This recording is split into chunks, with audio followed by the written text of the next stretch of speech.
Okay.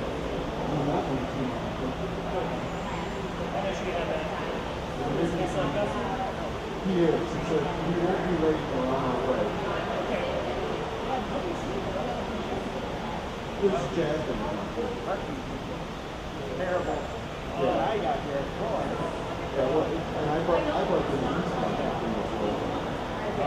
I parked over In the North Block? Wow. the bus park for you.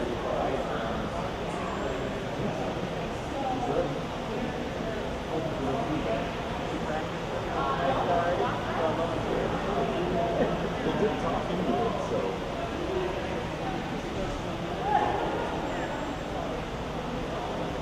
That's what I see.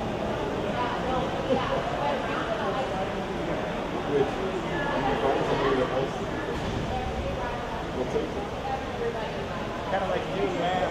Sure. You look at your watch 5 minutes before and there's hardly anyone there. And then it's like 1 minute before, all of a sudden there's all these people. Yes. Or maybe you can 5 minutes after. No. This one is the beginning of the fine.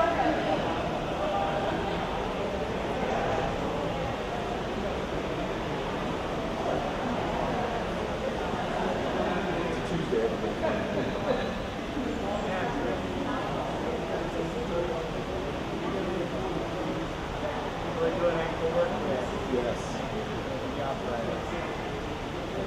Maybe Thursday.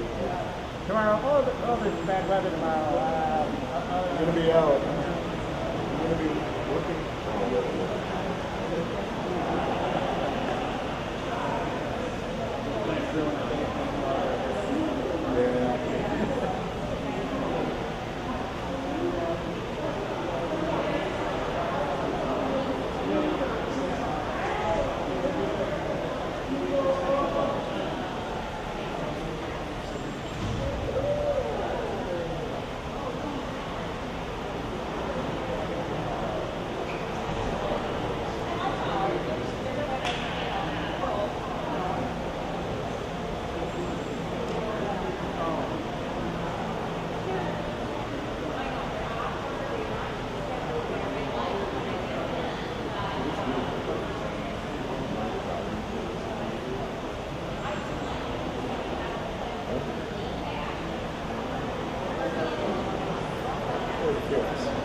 As I said,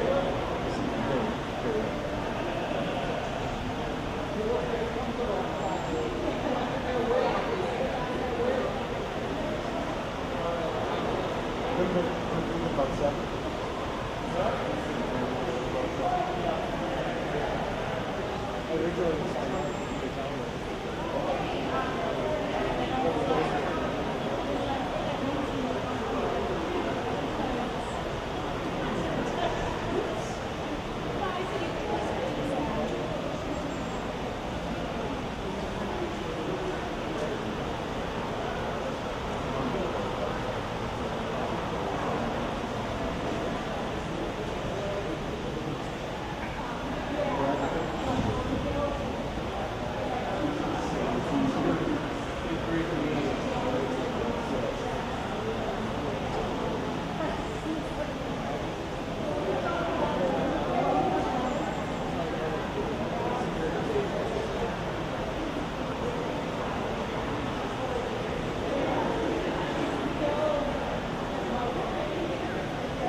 let's do it in 3 or 4 days. I can't 5. Because that's what I'm doing. See a little more.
So we have this one. We also have the headset still. So that's perfect. That'll be great. Okay. So if we have other people that come on. Okay. Well, just text Jackson to come up at the diving break, and then I'll text Hans, and so we'll always get the two of them. Yeah, that'd be fun. So when they're gonna warm up for diving. Yeah. Yeah. Okay. Yeah. Because that'll be a perfect time. That's awesome. Yeah, Hans. Yeah. Yeah, no, it sounds like it. Jackson's like oh, really? Okay. No. No, they're in the same. Yeah, that's true. Design. Yeah, that's true. Yeah, common stuff.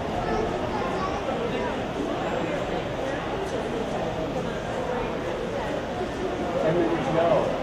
I won't speak until the national anthem is over. Is that all right? Okay. Okay. Hopefully we can keep that this week. You know what? Out of all the things, I'll tell you what, that was pretty fun singing with other people. It was nice that it just like she started up. It wasn't me. I'm like, nobody started. It's you. I was hoping that.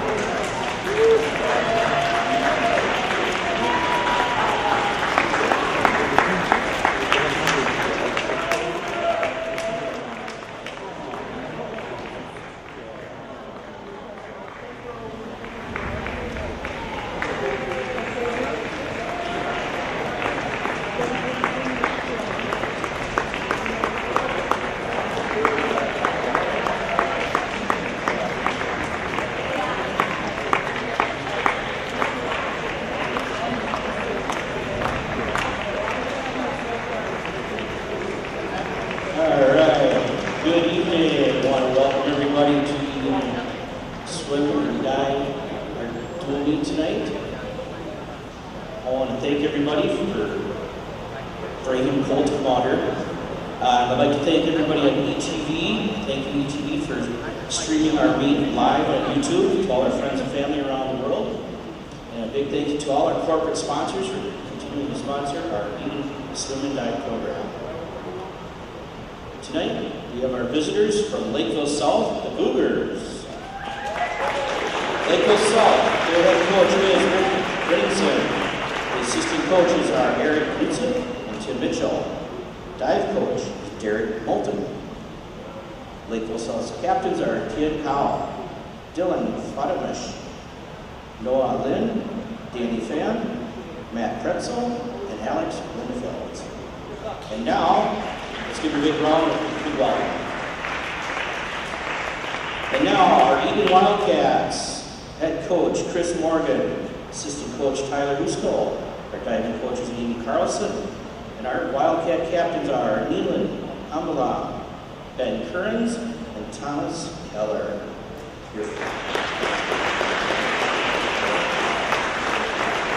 officials for tonight's meeting are Mike Newman and Bill McCann.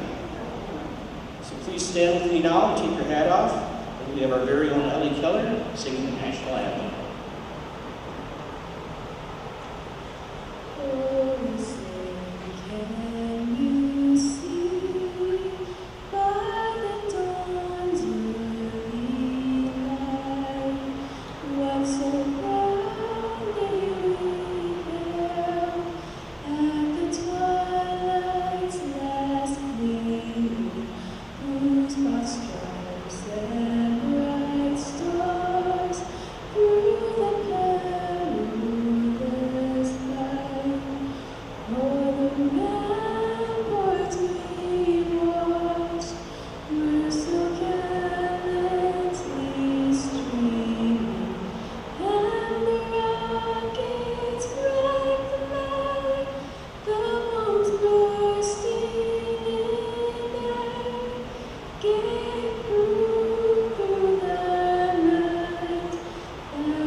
All right, good evening. This is Gus Broman with ETV. We are glad that you joined us this evening. We're thrilled to have Joe Conlon directing the program, Margie Broman on camera 1, Paul Keller on camera 2. You just heard Ellie Keller sing the national anthem for the South Suburban Tilt of your Eagan Wildcats against the Lakeville South Cougars. Lakeville South is the defending South Suburban Conference champions. So it will be quite the meet this evening. I know that the Wildcats have a few of the athletes out tonight of competition due to illness. They want to stay away from the rest of the team. But we are excited that we're here.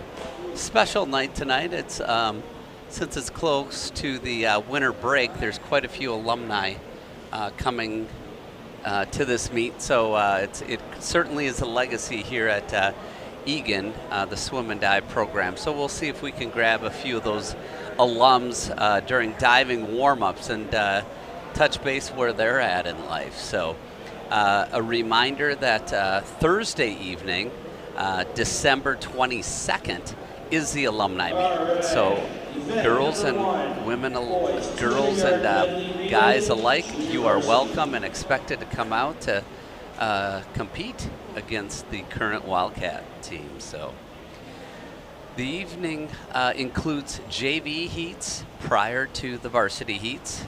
We go in the order of the record board: 200 medley relay, 200 freestyle, 2 IM, 50 free, and then we'll do diving. So the Wildcats coming off 2 victories, the last one against Lakeville North, and the one before that was against Farmington.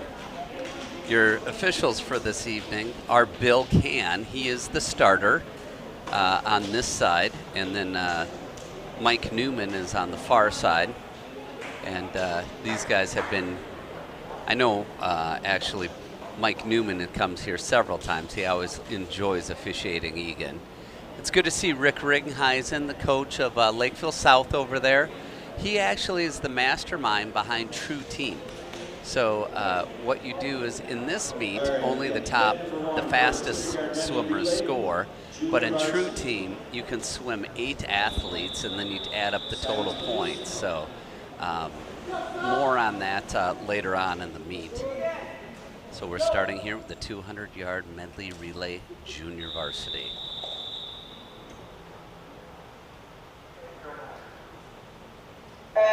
Your backstrokers for the Wildcats in lane 1 is Ian Chong. Lane 3 is Lucas Hanna. Lane 5, McAvan D. Backstrokers for South, lane 2, Dylan McHale. Lane 4, Nathan Hotchkiss.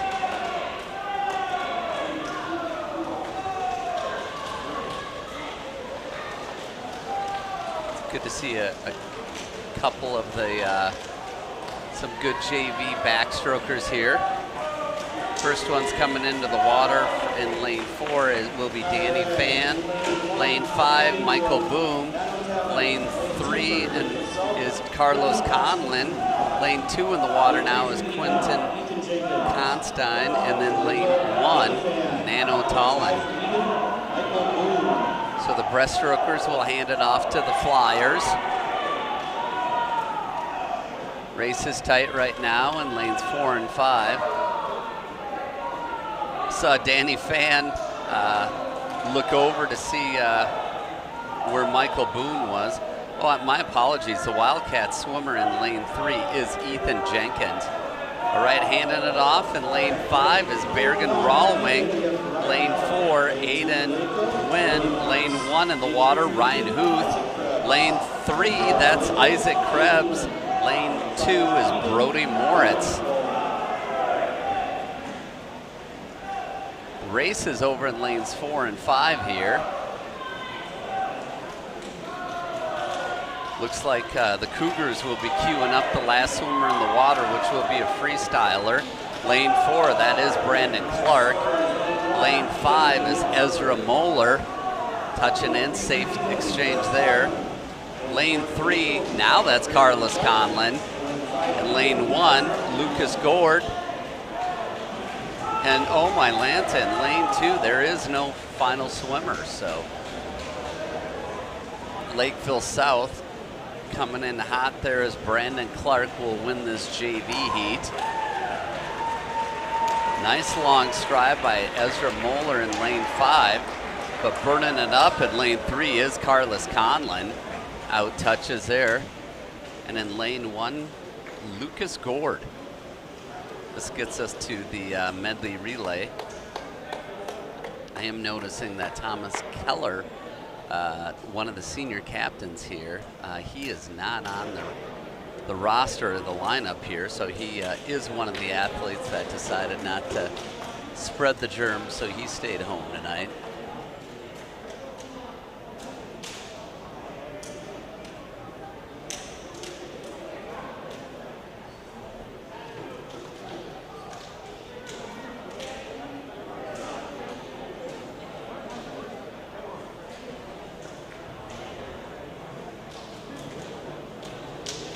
Looks like Ezra lost his goggles on that last freestyle there. All right, event number 2, boys 200-yard medley relay varsity. This gets us to the varsity race of the medley relay.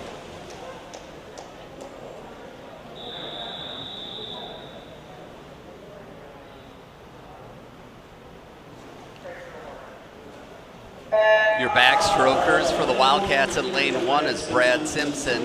Lane 3, Aiden Smith. Lane 5, Riley McRoberts. Backstrokers for Lakeville South in lane 2, Henry Breza. Lane 4, Brendan Matson.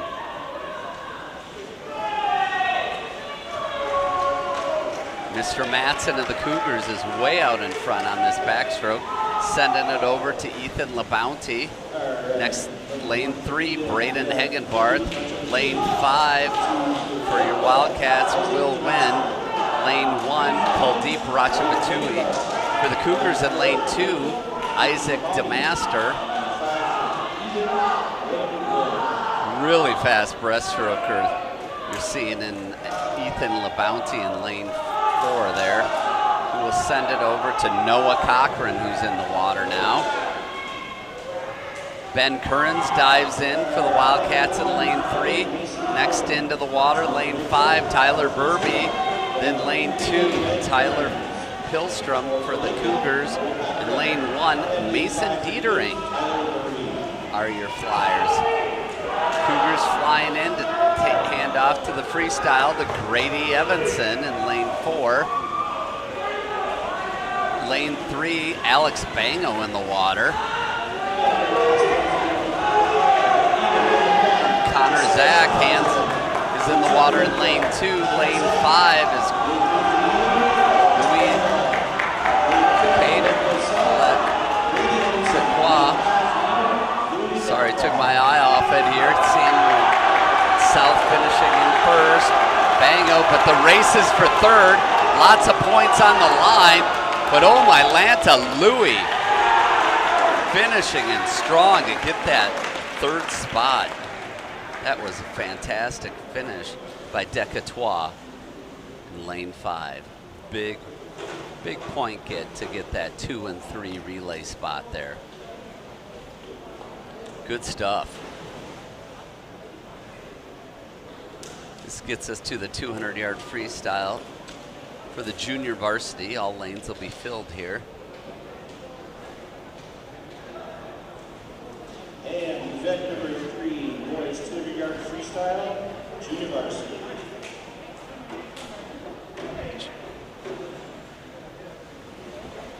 Once again, similar to last week, as I mentioned, we are blessed in District 196 to have middle school swimming. Down in Lakeville, they just have the young guys come up and swim with the older ones. All right, for your Wildcats in lane 1, Carlos Conlon. Lane 3, Riley McRoberts. Lane 5, Captain Neelan Ambalam. For the Cougars in lane 2, Dylan Flatamesh. Lane 4, Alex Winfelt. Lane 6, Matt Pretzel. Lane 6, the Lakeville South, Matt Pretzel. Good long strokes here going for the guys. It is a junior varsity race, but in looking at these strokes, it is nice, long, even. You can tell these are some experienced swimmers. You're not going to send a first-year swimmer in to do a 200. You'll start them with the 50 and then progress to the 100. So even though it's JV, they are keeping a nice pace here.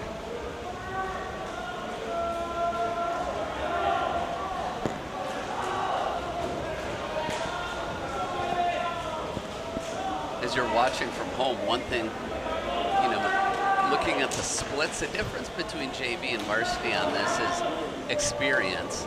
And the JV usually starts out fast and just tries to hold on to it, hold on to it, hold on to it. When it comes to the varsity swimmers, they'll start and they'll start out fast, but then they'll try to negative split it, meaning their splits get faster as they go along. So we started around the 32s here. Let's see, the leader right now is at a 33.66, coming in at a 35.53.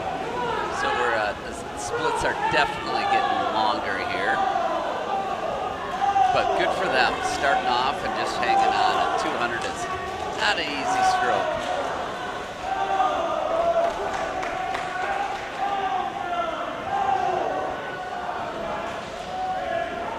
It looks like our winner of this heat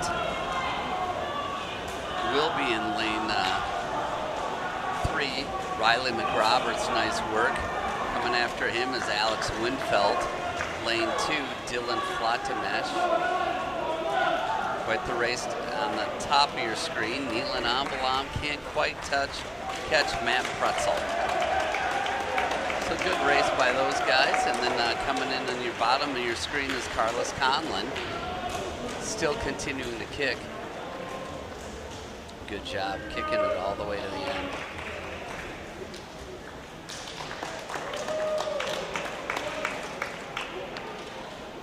This brings us to the 200-yard freestyle varsity.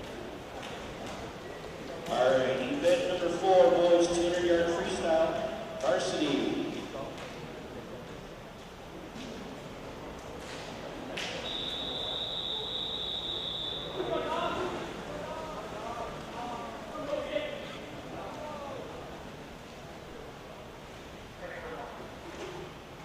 Three Wildcats in lane 1, Mason Dietering. Lane 3, Davin Chong. Lane 5, Louis Decatois. For the Cougars in lane 2, Noah Lind. Lane 4, Gage Boucher. Lane 6, Brendan Beach. And lane 6 for Lakeville, Brendan Beach. The strong lead there is Gage Boucher. Chong try to hang in there. Noah Lind of the Cougars there. Decatois making some smoke on the outside there in lane 1, trying to catch up. Currently he's in 6th. Nice turn. I'm sorry, lane 5 is Decatois. Lane 1, Mason Dietering is trying to catch up to the field. But it is Boucher getting that last flip there. Chong chasing him down 2 body lengths away. Decatois is trying to get that 3rd spot, but Dietering in lane 1 is going strong too. The stroke count for Brendan Beach in lane 6 increases, but while the stroke count increases, I don't know if he's going faster. In this race, the motor is in the back with the kick. Chong is in handily as 2nd place there.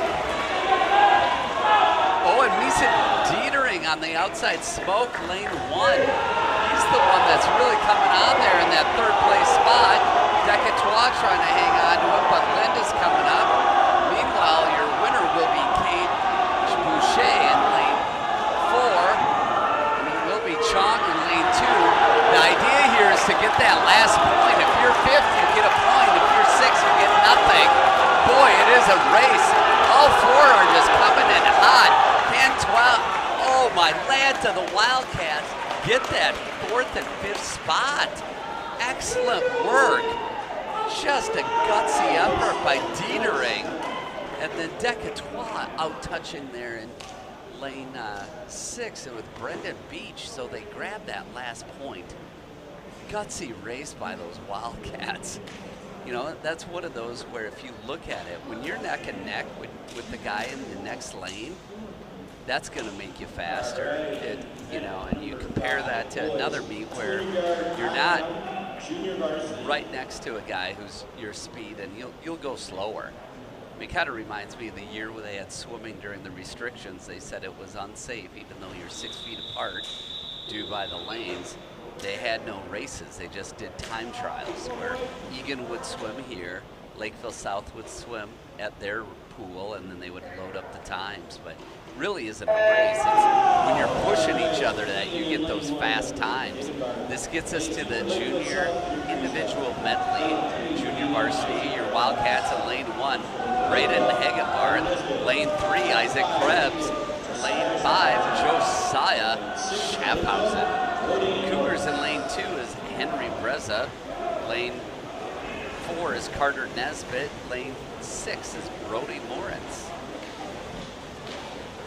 All right, on the first flip, it is Braden Hagenbarth leading in that butterfly.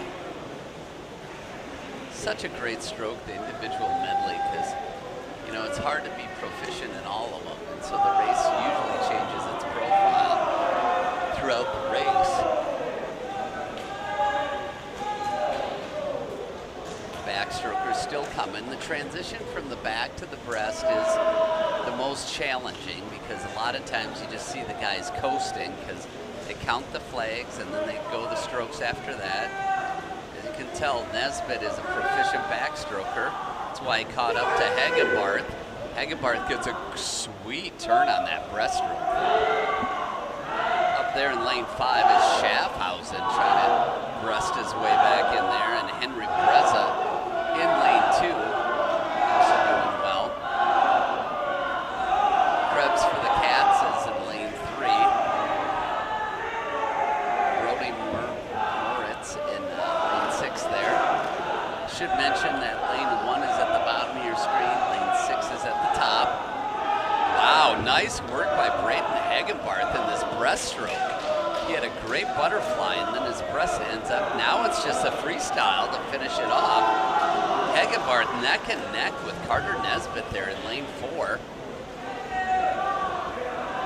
Schaffhausen in lane 5 trying to catch up to Nesbitt in lane 4. Meanwhile, Breza in lane 2 is trying to get back into the thick of things. Making the turn now is Isaac Krebs into that freestyle. But the race is in lane 4 and 5. It is going to be tight as Schaffhausen and Nesbitt come in, but Schaffhausen just has too much in the tank. And then on the outside smoke is Hagenbarth touching in for second in this junior varsity heat. That was fantastic. Hagenbarth just gutted that out. Finishing in a solid 4th there is Henry Breza of the Cougars. 5th will be taken by Isaac Krebs by the Wildcats in lane 3. Finishing off the field at the top of your screen is Brody Moritz. This gets us to the varsity individual medley. 200-yard IM.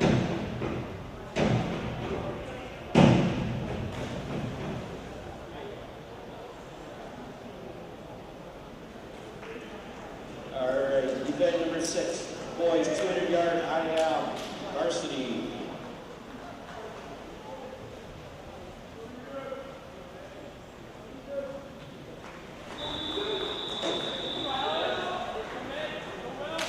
Right, you see Will Wynn on the blocks in lane 1.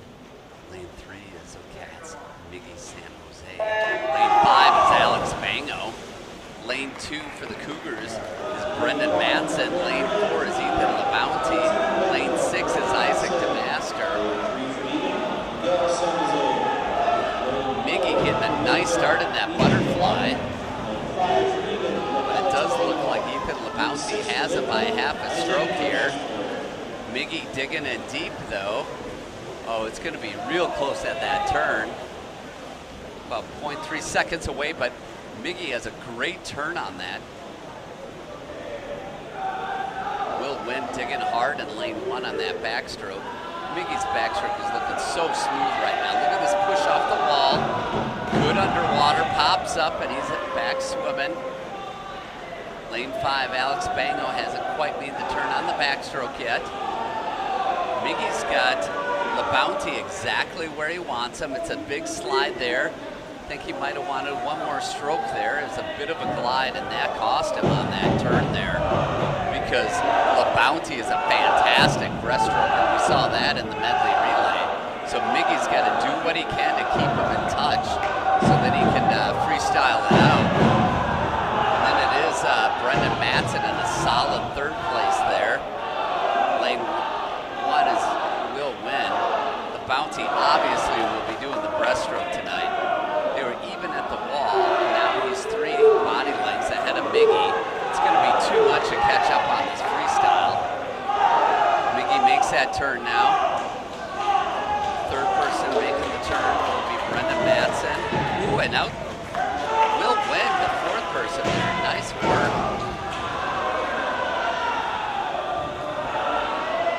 See what Will Wynn has in the tank to finish this freestyle off. Really nice time there by LaBounty this time in the season, a 2:01.70. Are you kidding me?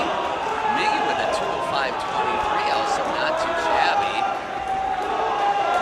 But I mean, that 2:01.70 is a fantastic time. Matson touching in a 3rd. Your 4th place finisher is Will Wynn. DeMaster finishes 5th. Finishing off is Alex Bango. Time of 2:28.42. This gets us to the splash and dash 50-yard. We'll have 3 heats of exhibition. Then we'll have a JV heat. Then we'll go into a varsity heat. All right, event number 7, boys 50-yard freestyle. We'll have 3 exhibition heats before we do the JV. So exhibition heat number 1 of 3. Right. First exhibition heat will be an all Wildcat heat.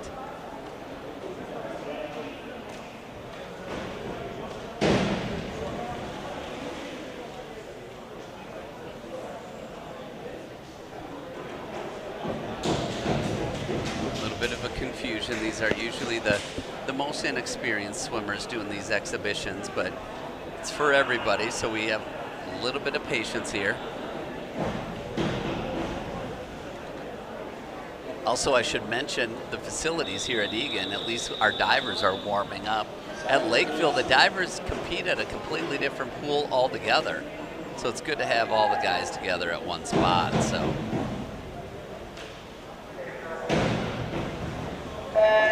All right, this is your exhibition heat here. In lane 2, Vidalis Cockrell. Lane 3, Zach Van Landenhan. And lane 4, Eli Carrasco. Lane 5, Jonah. It's a good race here. Good to see these guys get their strokes down. Excuse me. Love to see some of these guys join swim club, refine the stroke a little bit. They're gutting it out. These guys should have a goal of trying to be a sub 30 by the end of the season. Nice. Carrasco finishing with a 35.82. Good strokes here. We all finished off, so good job, gentlemen.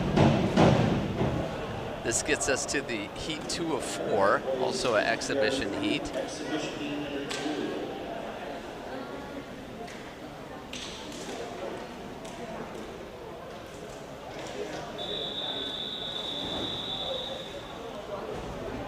All right, this is 100% Wildcat heat as well. It goes to show that the depth of this program will continue.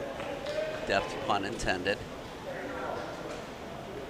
All right, lane 2 is Lucas Gord. That's Dylan McHale. Lane 2 is Ezra Moeller. Lane 3, Ryan Huth. Lane 4, Philip Cozen. Lane 5, Ethan Jenkins.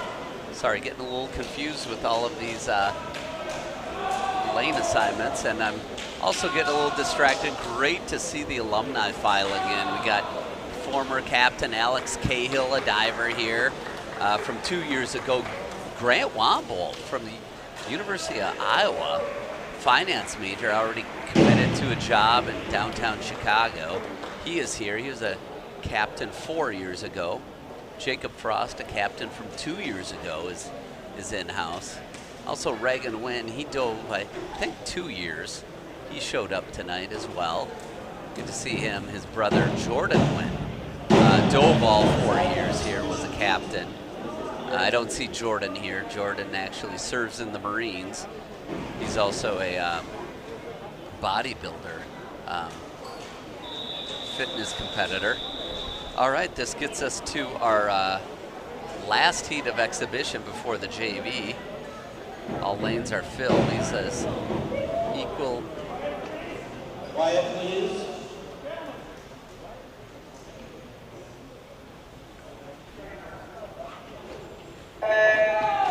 Lane 1, this is Lucas Gord for the Wildcats. And lane 3, Berrigan Rollwing. Lane 5, Nano Tallin. Lane 6, Ian Chong.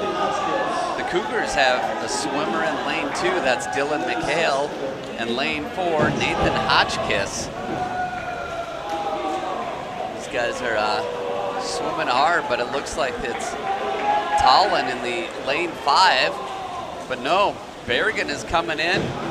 Lane 5, Tallin takes it. Good swim. These guys will be under 30 probably next week. That'd be great. This gets us to our junior varsity heat.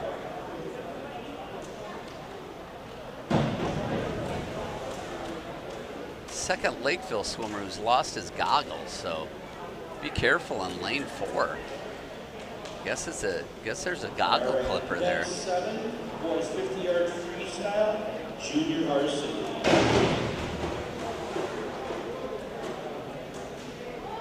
Yeah. Maybe a raise, you know? All right. In lane 1, McGavin-Nee. Lane 3, Pranav Antivillo. And lane 5, Michael Boone. Go Wildcats. Lane 2 are your Cougars. And Brody Subby. In lane 4, Miguel Coral. In lane 6, Brandon Clark. Cougars are just flying out of this. Looks like it's Coral going to be finishing first. And then it'll be Brody Subby and Cougars. And yeah, 1, 2, 3 for the Cougars there in the JV heat. All right, this brings us to the splash and dash down and back. The Wildcats varsity. If Keller was around, he would be swimming this race. Such is not the case. Check on lane 3.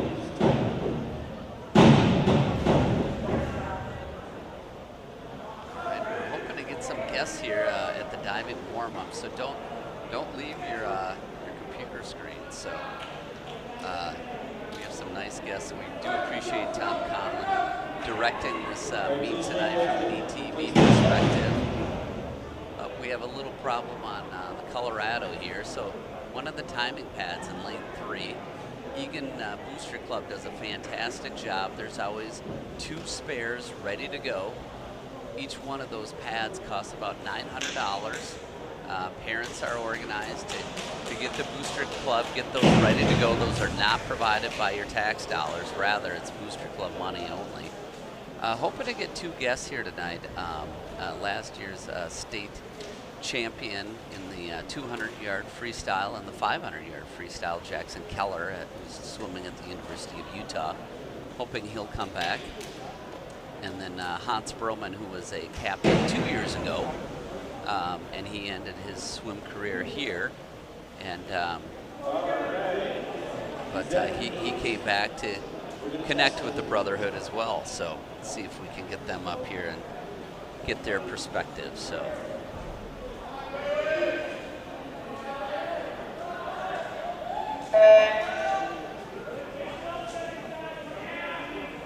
All right, they're just checking the timing pads here. Little test here.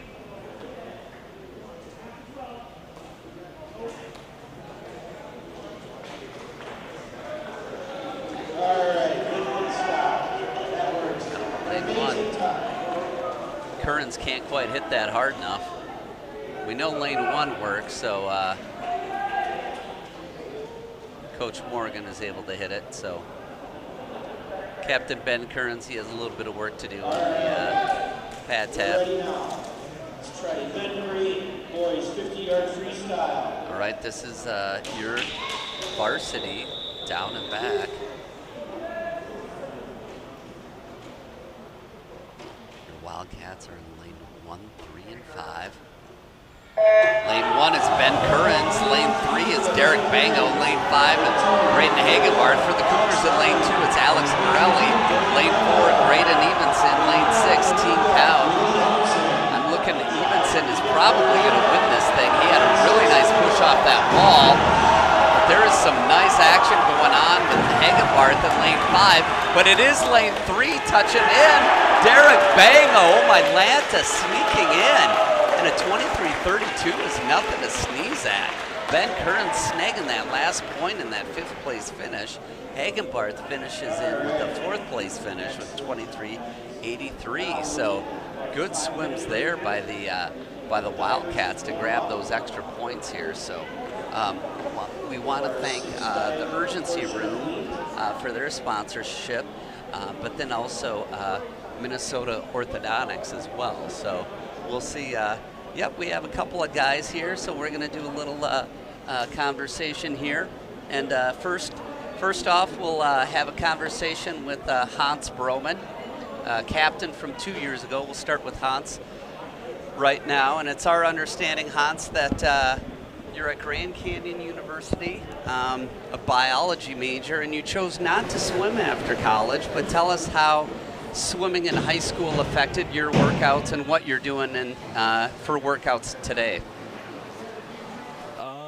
Well, it really just showed me how important it is with academics, having a good workout regimen, being able to not only keep your mind active, but keep your body active as well. And I even have one buddy who asked me to teach him how to swim laps. So once or twice a week, him and I will go out, not do too much of a workout that you'd see in a high school team setting, but just swim about a mile or so, just to keep up cardio, and it's good for your mind as well. Okay, so if you're not swimming, what are your workouts that you're doing as you're continuing your biology major at Grand Canyon? What are your workouts? It's really tough to get a schedule of working out down when you're at school, especially because so many unplanned fun things go on. But typically Monday mornings I'll get into the weight room, and I'll lift at least once a week, and then just try to stay active throughout the week, whether it's playing intramural sports or rock climbing. Just stuff where I'm able to balance my time well and stay active at the same time, just so I can overlap being social with a good workout as well, just to So thinking about your Wildcat swimming career, you were all-state, all-conference, you were captain. But what are the memories and what do you take away most from Wildcat swimming here? I think some of the best parts were the pizza parties after swim meets, just being able to hang out with the guys and get to know people well that if you didn't swim, you wouldn't know them at all, or you wouldn't interact with them at all. Just being able to see guys come out of their shell and really just become part of the team. Okay, and thinking about Chris Morgan and in his 15-year tenure here, you don't have to tell the story, but what's one of the stories that you remember at Chris Morgan that he told you, either in a pre-meet thing or post-meet? Do you remember any of his stories? Yeah, he has many great stories, but one that I really remember well is he'd always tell a story about a guy who used to swim under him at St. Thomas Academy, and he would try to swim every single yard, and even got a special spot to go on their California training trip, and he was only missed one practice because he almost drowned, and he wanted to swim double the next day and just try to do whatever he can to get every yard in. And eventually his senior year, he broke the minute in the 100 freestyle. That story is always inspirational because it doesn't matter if you're fighting for first place or if you're fighting for sixth place in a heat, but it just shows you that no matter where your skill set is, you should always put in 100% effort. Yeah, wow, it's kind of cool that the story you remember the most is a guy who probably wasn't the fastest swimmer. So what we'd like you to do is, if you could find Jackson Keller out there, we'd really like to talk to Jackson Keller after diving, because we'd like to catch up with him. I understand he's swimming in college. We'd like to. What other alumni have you seen on deck? I listed some of the divers. What swimmers are here that you've seen? I saw Preston Wehrman, as well as Jonathan Chambers. A couple of the diver alumni are Alex Cahill, Jacob Frost, and Grant Wombold and Reagan Wynn down there by the lane 4 and lane 5 blocks. Awesome. Well, if you could find Jackson so we could talk to him after diving, I'd greatly appreciate it. I know he's busy talking to many people, especially the ladies, but have him come after diving. Awesome. Thank you so much for having me. Your first diver of the evening is Lucas Lorzell. He's an exhibition diver. That was a 201A back dive straight, 1.7.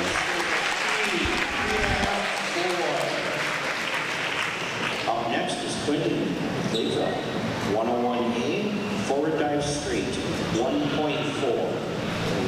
Quinton. Nicholas has 3 exhibition divers. Or dive straight.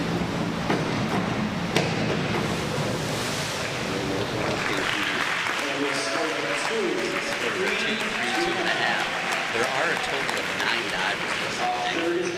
The third one is Shannon Alex, 101C, forward dive tuck, 1.2.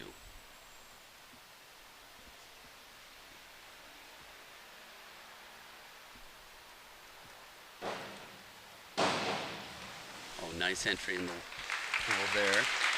Scores come in, 4, 4, 3.5. Next diver is Campbell Jacob, and then it's 2-1-A, back dive straight, 1.7. Sorry, it's actually Jacob Campbell. They usually the roster comes with the names flip-flop. They were nice to me and have the first name first. So Jacob, let's see how he does. First Wildcats diver. Oh, nice entry there. 5.5, 4.5. Next diver is from Lakeville, Juan Constein. 201A, back dive straight, 1.7. Straight, 1.7.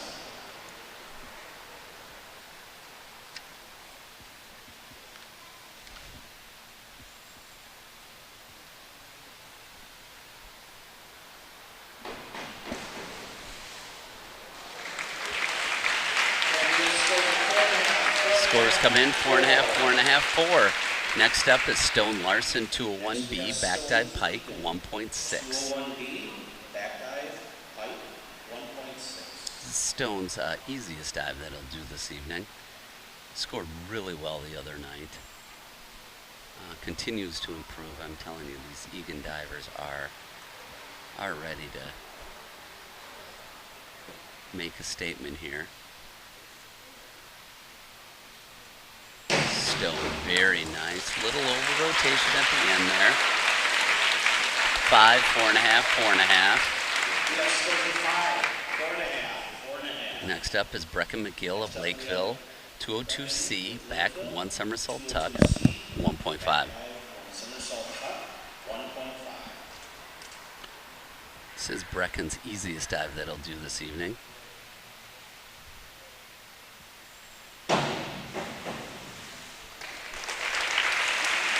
4, 4.5, 4.5. Next up is Owen Kipp doing a 201B, back dive pike, 1.6. Back dive, pike, 1.6. Exact same dive that Stone Larson did. Those two generally start off the first and second dives as having the same dive. Very nice entry there by Owen. 6.5, 6, 5.5. Last diver for round 1 is Porter Woodson, a 201A, back dive straight, 1.7. 201A, back dive, straight, 1.7.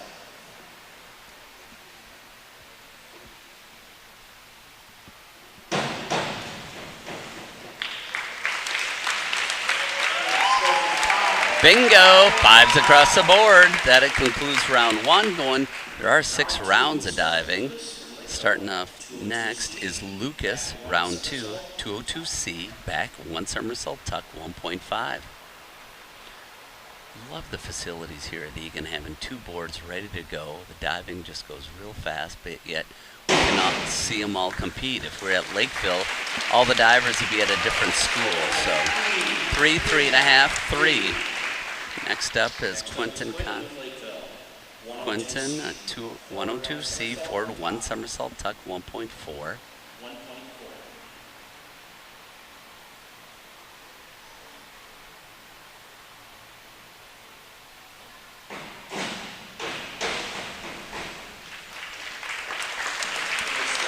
2.5, 3, 2. Next up is Alex from Lakeville, 102C, forward 1 somersault tuck, 1.4.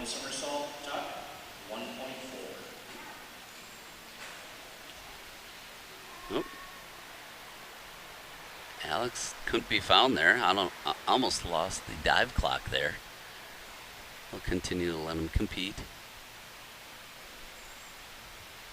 The other nice thing is having 2 different diving boards is fantastic, because then you can warm up while the other people are getting ready to go and be ready. All right, judges say 4, 3.5, 3. Next up for Eagan is Jacob, 203C. Back. Jacob's going to do a 203C back 1.5 somersault tuck 2.0.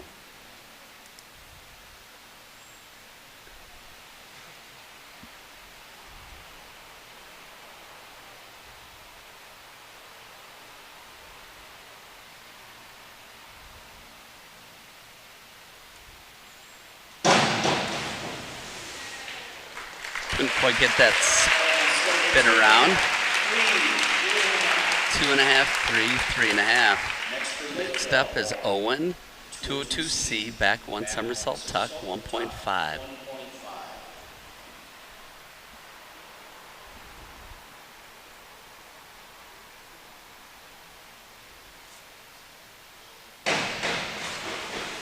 Kind of lost his positioning there. 1.5, 2, 2. Amy Carlson wiping the water off her body. Stone is going to do a 105B forward 2.5 somersault pike 2.6. Now take note that this is the dive that Owen's going to do next as well. We're in round 2 here.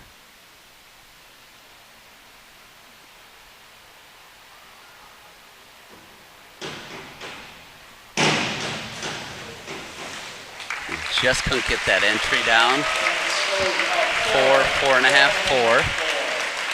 4. Next up, Brecken, 401C, inward dive tuck, 1.4. 401C, inward dive tuck, 1.4.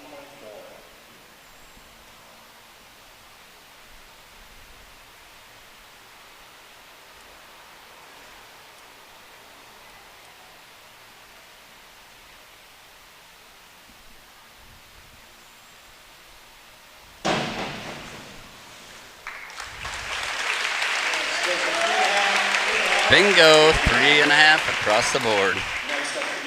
All right, Owen's going to do that 105B forward 2.5 somersault pike 2.6 that we talked about earlier.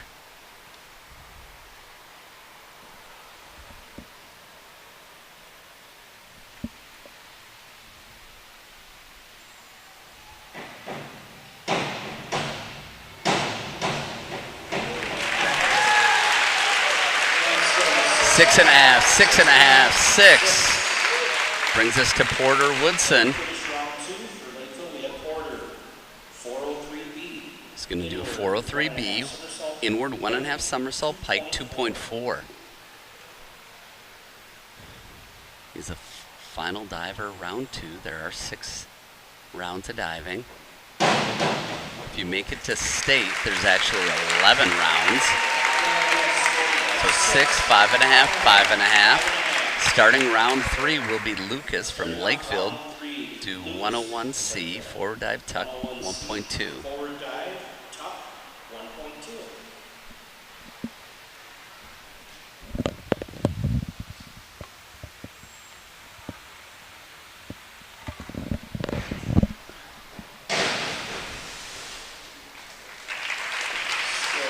Judges say 2.5, 3, 2.5. Next up, Quinton, 201A, back dive straight, 1.7. Back dive, straight, 1.7.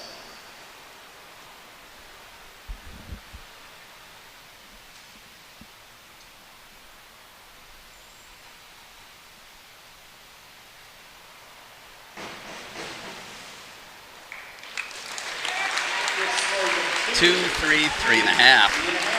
Next up is Quinton, 201A, back dive straight, 1.7. 201A, back dive, straight, 1.7.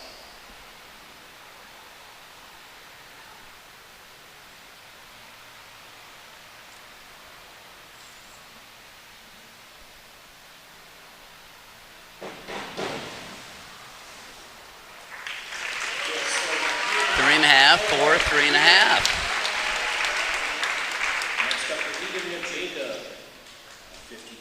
Jacob's going to do a 52-23D, back one somersault, 1.5 twist, free. 2.3 difficulty, so this is one of Jacob's tougher dives. Usually you put those at the end, but he's throwing this in round 3. Just come on, Jacob. Gets it done, gets that in, gets the straight entry.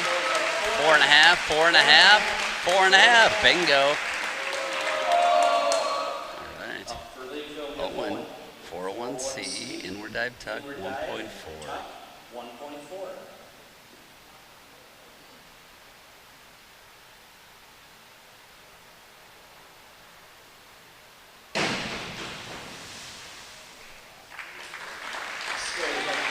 Two and a half, 3, 2.5. Next up is Stone. 303C. Reverse 1.5 somersault, tuck, 2.1.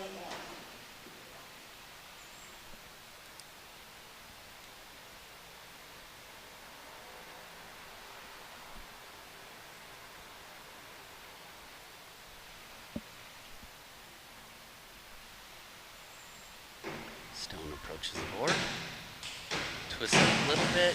Didn't quite get that finish that he wanted to on that 303C. 3, 3.5, 4. Brecken is going to be do a 402C, inward 1 somersault tuck, 1.6. Back to Stone's 303C, reverse 1.5 somersault tuck, the 2.1. He did not quite get that entry that he usually gets, so we'll see if he can bounce back in his next dive on the 5132D. All right, Brecken gets in, gets that flip in and lands it with the 3, 3.5, 2.5.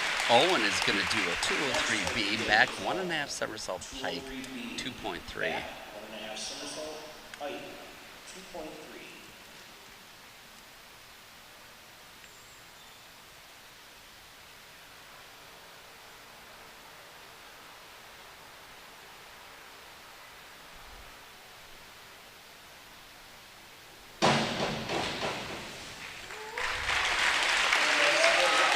All right, 6.65. Good for Owen. Nice. Porter is going to do a 203C, back 1.5 somersault tuck, 2.0.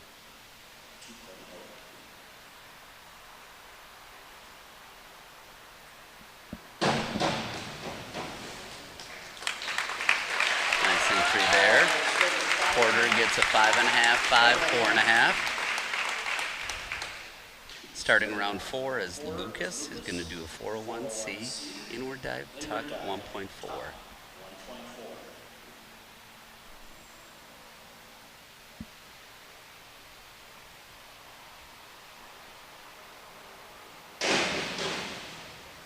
Good entry there by Lucas.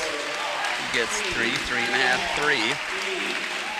Quentin will do a 202C, back 1 somersault tuck, 1.5. 1.5.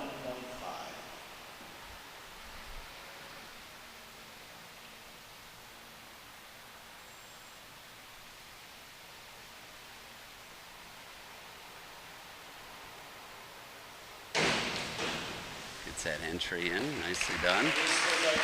3.5, 3.5, 3. Alex is going to do a 202C, back 1 somersault tuck, 1.5.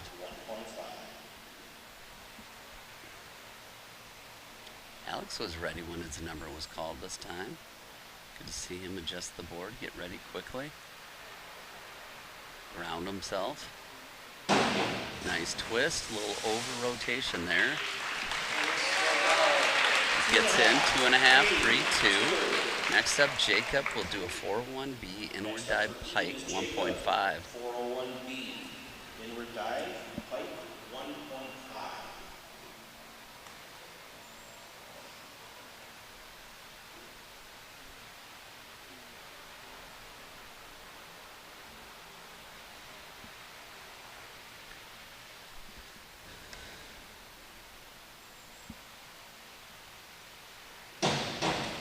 Nice rotation. Good entry there by Jacob.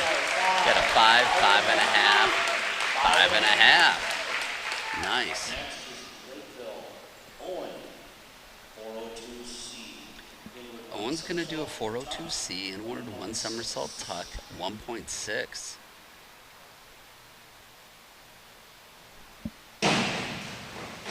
Got that down. Nice. 4-4-4. Bingo. Stone is going to be doing a 51-32D forward 1.5 somersault, 1 twist free, 2.2. Once you start getting into the 2 difficulties, 2.2, 2.6, those are where you can massively score points. The judges give you a large score. Stone is approaching it.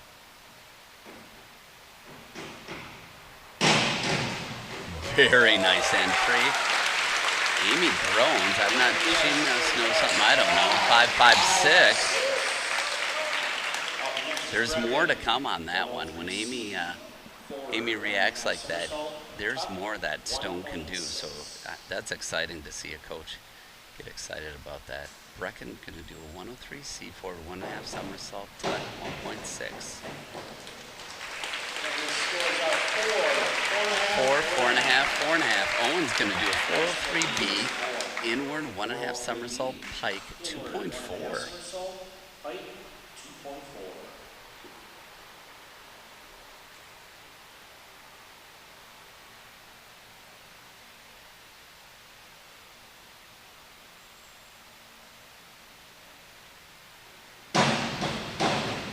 Very clean entry. 6.5, 6.5, 6.5, bingo! That's some nice multiplication when you have a 2.4 difficulty. Porter's gonna do a 105C, forward 2.5 somersault tuck, 2.4.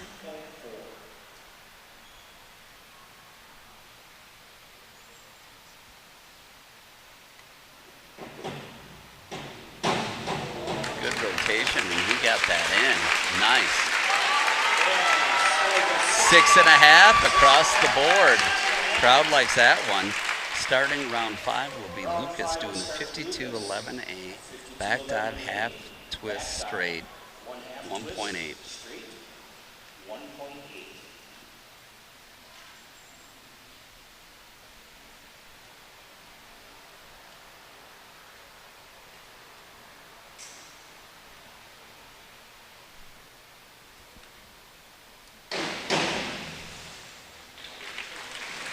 Starting that 5th round of diving with a 2, a 3, and a 2.5.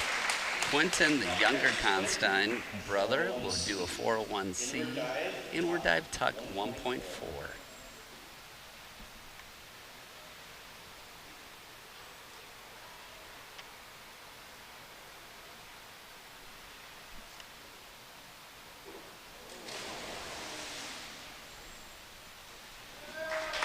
A failed dive. Good to see the crowd clapping and encouraging. Up next will be Alex. 401C. Alex is going to do a 401C inward dive tuck 1.4. It's listed as the same dive as Quentin was scheduled to do there.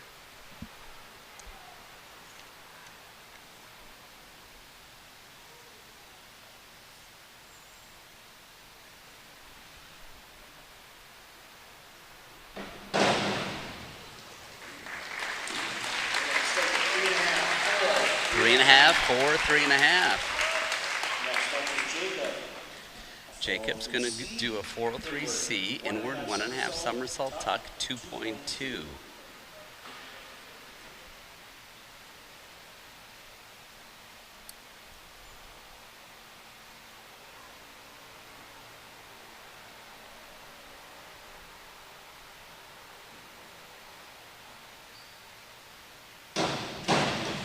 Nice entry there by Owen.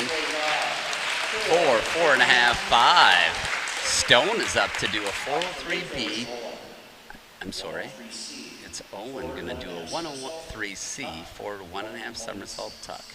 This is the older Constein brother of Lakeville. Little over rotation there, but still got in. 3, 3.5, 3.5. Now, this is what I've been looking for. New Stone doing a 403B, inward 1.5 somersault pike, 2.4. Once again, the 2.4, I mean, if you get some 6s and 7s, that's when the multiplier is ginormous. You can score big time here.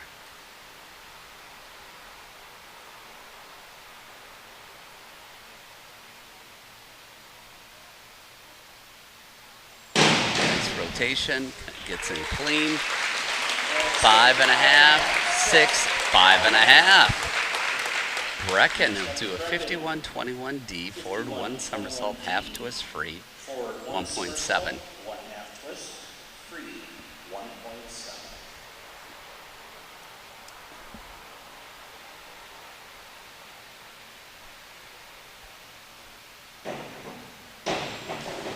Nice entry there.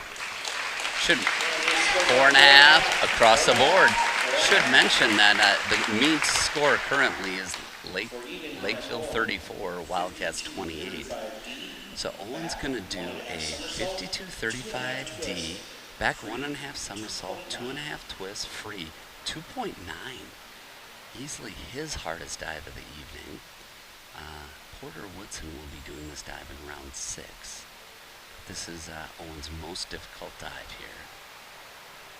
Nice air, good twist, gets it in clean. Fans like it, 5.5 across the board. Bingo. Porter's. And finishing off round 5 is Porter. Okay, Porter's gonna do a 51-34D, forward 1.5 somersault, 2 twist free, 2.6.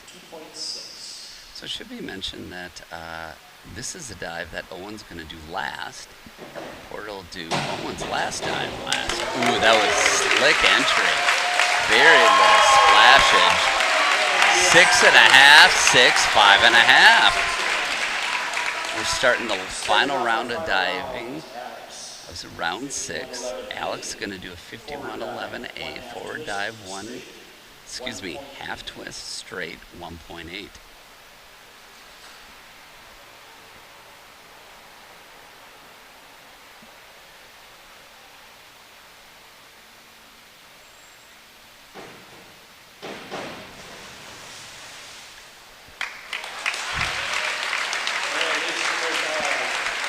Two, 3. Jacob is going to do a 104C, forward 2 somersault tuck, 2.2. Forward 2 somersault tuck, 2.2.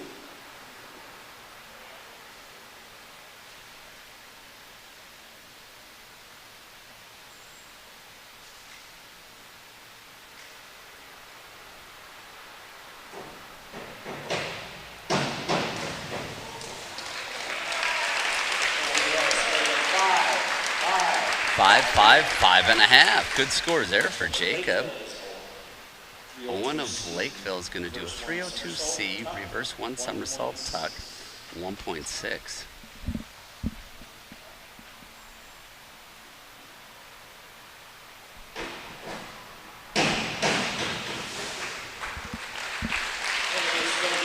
Two and a half, 3. Stone is going to do a 404C, inward 2 somersault tuck, 2.8.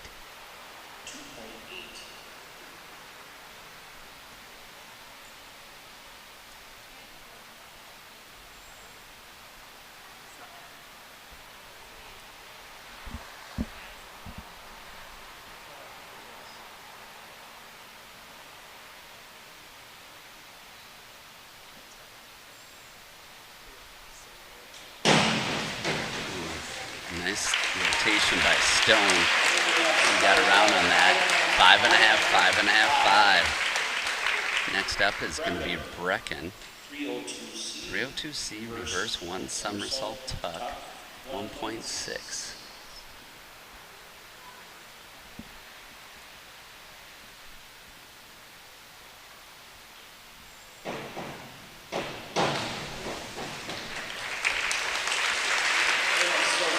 Across the board. Now, Owen's going to be doing what Porter did last time. It'll be a 2 points, a 4 to 1.5 somersault, 2 twists, free, 2.6. This is his 51-34 D dive. So remember, Porter had nice air, great entry. Let's see how Owen does comparatively. Nice bounce off the board. Excellent height. Gets in super clean. Could it be even cleaner? Whoa, 7, 6.5, 6.5. Porter had all 5.5, so clearly Owen got the scores there. Porter's going to do what Owen did last time with the 52-35D, back 1.5 somersault, 2.5 twist, 2.9. Easily his most difficult dive of the evening is the last dive of the evening. Gets it around, did not get that entry he wanted. Almost. 3.5, 5. So that concludes diving. We're still looking for Jackson Keller to try to come up here and give some words, because there is a 10-minute warm-up for the athletes here, but grab a beverage, but hoping to chat with Jackson Keller when he comes up here. But a couple of things, Chris Morgan in his 15th year here, and then Tyler Husko is in his 8th year of coaching. He swam for Chris Morgan, so he's trying to continue on the rich heritage. All right. Yeah, all right. We have Jackson Keller here. Actually, we have Chris Morgan here. We'll talk to Chris next meet, because Jackson won't be around next meet. But Jackson, it's great to have you back. Last year you won the 200 freestyle and the 500-yard freestyle, and now you're swimming at the University of Utah. So what are you studying out there at Salt Lake City? I'm in the pre-business program, and my major that I eventually want to end up pursuing is the operations and supply chain major that they offer at the University of Utah. Okay, fantastic. So, and what events are you swimming in college? I know that you swam at Riptide and you did a lot of the butterfly and long distance events, and you won the 200 and 500 here at State. But what are you swimming in college now? They're putting me in a lot of butterfly events, 100 and 200 butterfly, and putting me in a little bit of 200 freestyle and 500 freestyle as well, but mostly the butterfly. Okay, and obviously Division I swimming in Pac-12 is certainly aggressive. So give us what your typical Tuesday looks like. What time do you get up? When do you lift weights, swim, go to class, etc., etc.? What's a Tuesday look like for Jackson Keller? Yeah, so Tuesdays we have morning swim, and we have kick days on Tuesdays. And what time does morning swim start? That's going to be at 6 a.m. Okay, and so how do you get to the pool? How far do you live? I live about 5 minutes away from the pool. My dorm is really close, so I can just get up and walk right over. Okay, and so keep going on kick days. What does that mean? Yeah, so there'll be different intervals for kicking with different groups. Either if you're in like an IM group, or if you're in a more freestyle or stroke-oriented group. So they'll put you in different groups to specify which races you're swimming in. Okay, and then you're done with morning swim, then what happens on Tuesdays? So typically we'll have a lifting session. It's either before or after, depends. And then after that, I go right to class, and I have class until noon, and then it's studying and doing homework after that. Okay. And then you're talking about away meets. So the meets are always on the weekends. What places have you had away meets so far? I know you're out at Princeton. Where else have you been? So we have had 3 away meets so far. We had an unofficial meet against BYU. It was a BYU relays meet, just kind of a fun thing to get ready to go for the beginning of the year. And then we went out to Cal Berkeley and to the University of Stanford. Okay, wow, okay. And so are there any other swimmers from the state of Minnesota that are at University of Utah? And if yes and no, what are some of the other states represented that you're swimming with? Yeah, there's one other person from Minnesota, Sydney Rogness, if anybody knows who she is. And then there's a lot of different states: Massachusetts, Texas, California, Nevada, Utah. It's all over the place. People from all over the country. Yeah, so one of the things is as a Division I swimmer, you're scheduled pretty tight, and they work the dickens out of you. But Utah's got to be one of the most beautiful states. Have you found any time to explore and do some hiking, and whether it be in northern Utah, southern Utah? Oh yeah, we've gone on a camping trip at the beginning of the year, and then. So when you say we, is it your roommates or the? It was our boys team. Okay. So the swim team, it was an organized event. That's awesome. Yeah. Oh, that's fantastic. So where did you go on the camping trip? I'm not entirely sure. I just kind of was along for the ride. Yeah. I just kind of went there and I slept overnight, and it was absolutely beautiful. The views in Utah are just amazing. Yeah, it is a gorgeous state. So, reflecting on your time at Eagan High School, what are one or two of your favorite memories of being a Wildcat swimmer, Jackson? Oh my goodness. Or just some. You don't have to name the tops. Yeah. What are some? Oh my goodness.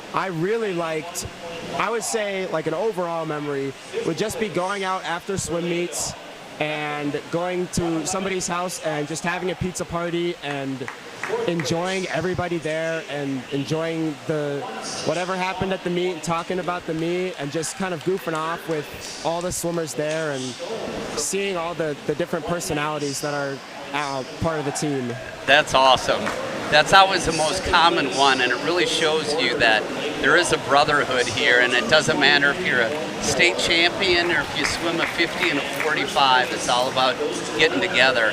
I got to tell you, Jackson, one of my favorite memories of watching you, I'm sure it's supposed to be like when you won state, but it was actually when you were being interviewed by the media after winning state, and you were supposed to be at a relay, and Hans was panicking on the starting blocks, and he had to run over and get you from the media because you're such a kind individual and a gentleman. You didn't want to interrupt, but Hans is like, we need our anchor guy to swim this relay at state. That was a fantastic memory. So now let's switch it to your brother Thomas. Did he give you whatever he has at home? Have you guys sent him into his room and say, don't come out of here until you're well again? We miss him here tonight.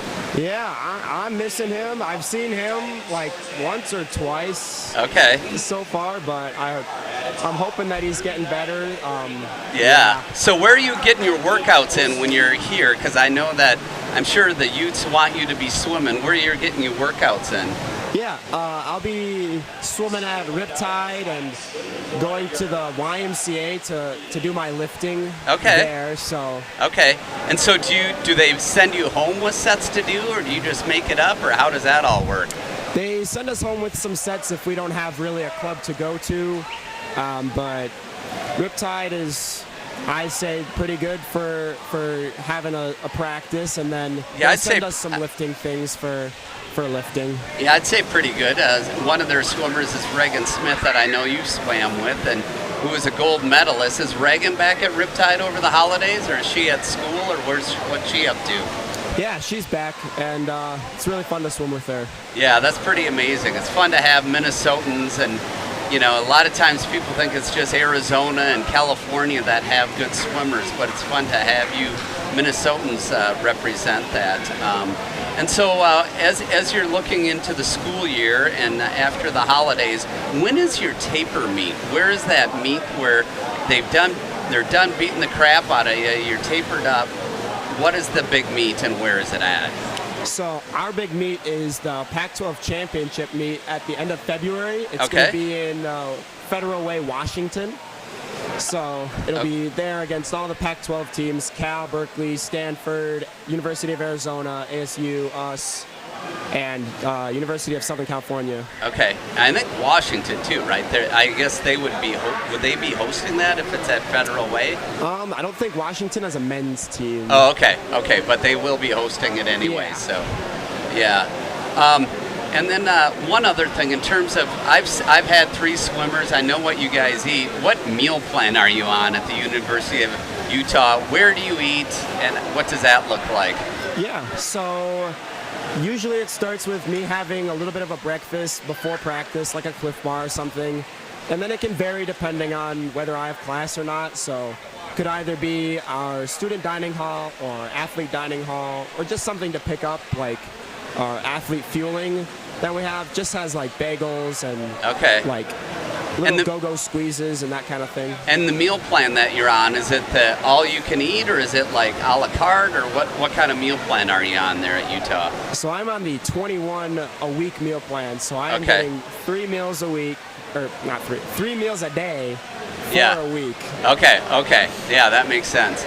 And so when you're traveling, when you went to Princeton, what kind of food do you guys eat? Do you order in at the hotel? Do you go by Jimmy John's? What does that even look like? Yeah, they'll typically our team will cater in food like sandwiches and pasta and that kind of thing, just so that we can all like eat together and have a good meal, make sure everybody's having good food. Yeah, that's awesome. Yeah, having it catered in is much more reasonable than sitting down at a restaurant. So it's nothing better than seeing you go to a hotel and you see a Division I swim team, and it's almost like a wedding reception is coming in with all the big trays of food and everything like that. So if you had one thing to tell some of these Wildcat swimmers, we have a lot of freshmen coming in who had never swam before. What's one piece of advice that you would give a brand new swimmer to this program? Because you know it's hard when you first start. What would you tell them? Oh yeah, it's going to be hard. It's going to be tough, especially your first few weeks, but you'll start to ease into the routine, and it will get easier, I promise. And taper is always very fun, so there's always something to look forward to at the end of the season. And swimming in your championship meet for Eagan and for your team is just like such an amazing experience and thing to do. I would say like going through all the hard work and the process of swimming through winter break and swimming through the whole season and ending it with a big championship meet for Eagan High School is just so worth it. Oh, that's awesome. Well, Jackson, I can't thank you enough. Being the state champion of 200-yard freestyle and the 500-yard freestyle, thank you so much for spending the time with us and giving us your insights. And I am sorry that you never finished the 60 Nugget Challenge, but folks, if you see Jackson Keller, ask him about the 60 Nugget Challenge. He has a story for you. So thanks for coming up here, and we'll see you soon, okay? All right, thank you very much. Yeah, and if you could find Grant Wombold and have him come up during the 500-yard freestyle, I'd greatly appreciate it.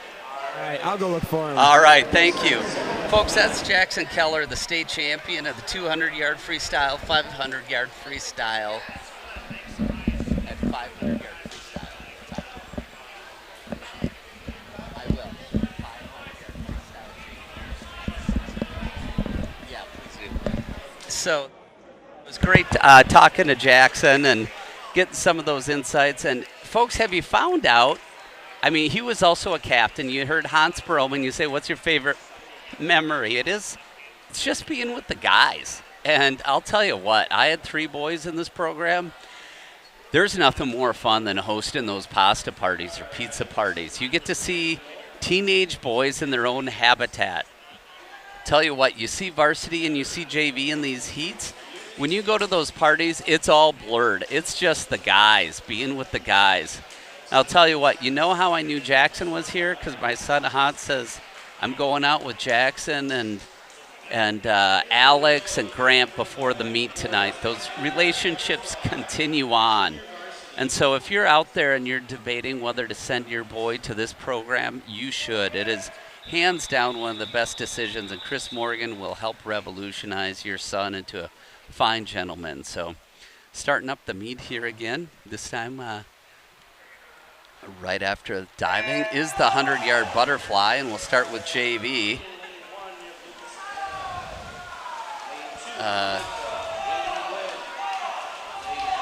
So in lane 1 is Lucas Hanna.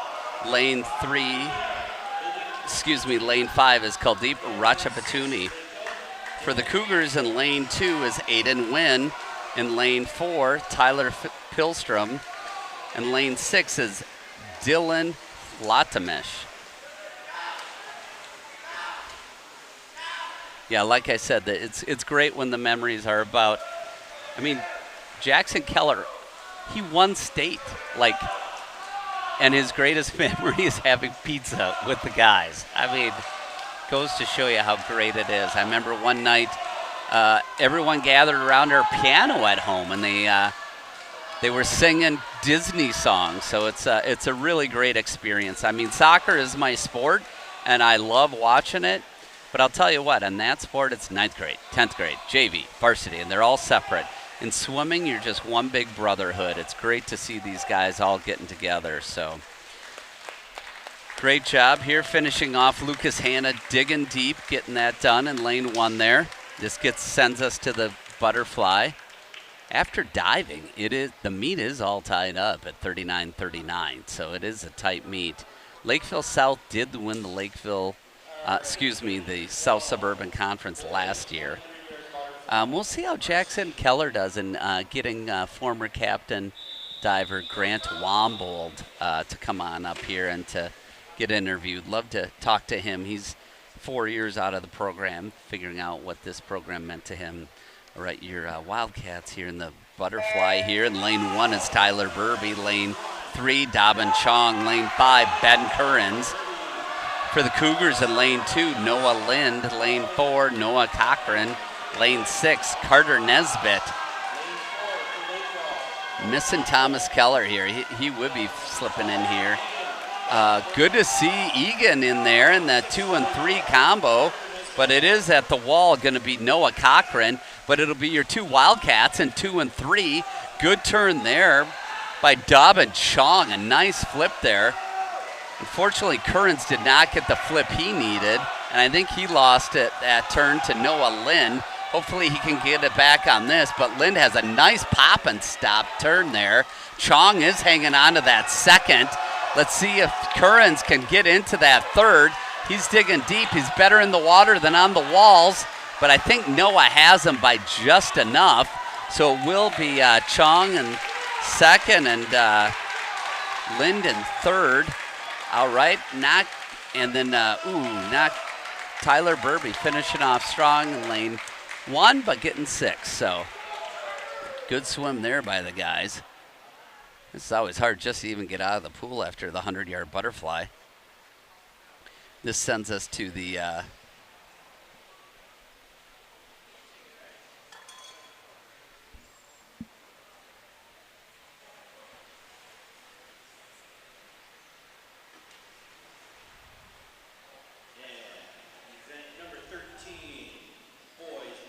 all right, there's going to be 2 exhibition heats and then a JV heat here.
It's all Wildcats meet right here.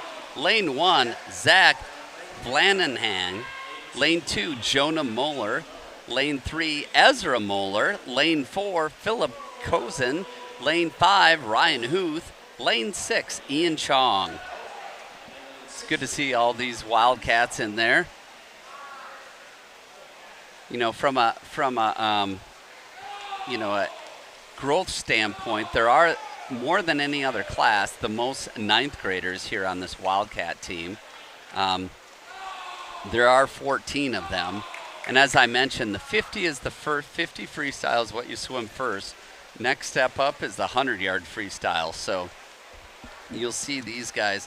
That's why there's the most athletes in these heats. So, and then you want to progress more into the breaststroke and some of the other more technical strokes, such as the butterfly. So, but it's good to see the depth here of 6 guys in the 2 exhibition heats. So 12 guys before the JV heat even starts. So, like Jackson mentioned, it is a lot of hard work, but it is worth it in the end. So these guys really put a lot on the line to figure out what do they really have. And candidly, I had 3 swimmers, never swam before, and once they were all done and cleared out of the water, I actually picked up swimming. I have a 5 a.m. YMCA reservation tomorrow. So I looked at what their bodies looked like. I looked at the work ethic and how they're in shape, and I was like, hey, I might be in my 50s, but I could use some of that. After a 35-minute swim, I feel like I ran for 6 miles, lifted weights for 20 minutes, and stretched out for 15. I get it all done in 35 minutes. All right, Heat 2 is all Wildcats. You see there in lane 1, Michael Boom is on the blocks, getting ready to go. Lane 2 is McGavin Nee. Lane 3, Eli Carrasco. Lane 4, Ethan Jenkins. Lane 5, Pranav Antavilu. And lane 6, Lucas Gord. All of these guys are freshmen except lane 1. Michael Boom is a sophomore. Future of Eagan swimming is bright. The youngsters here.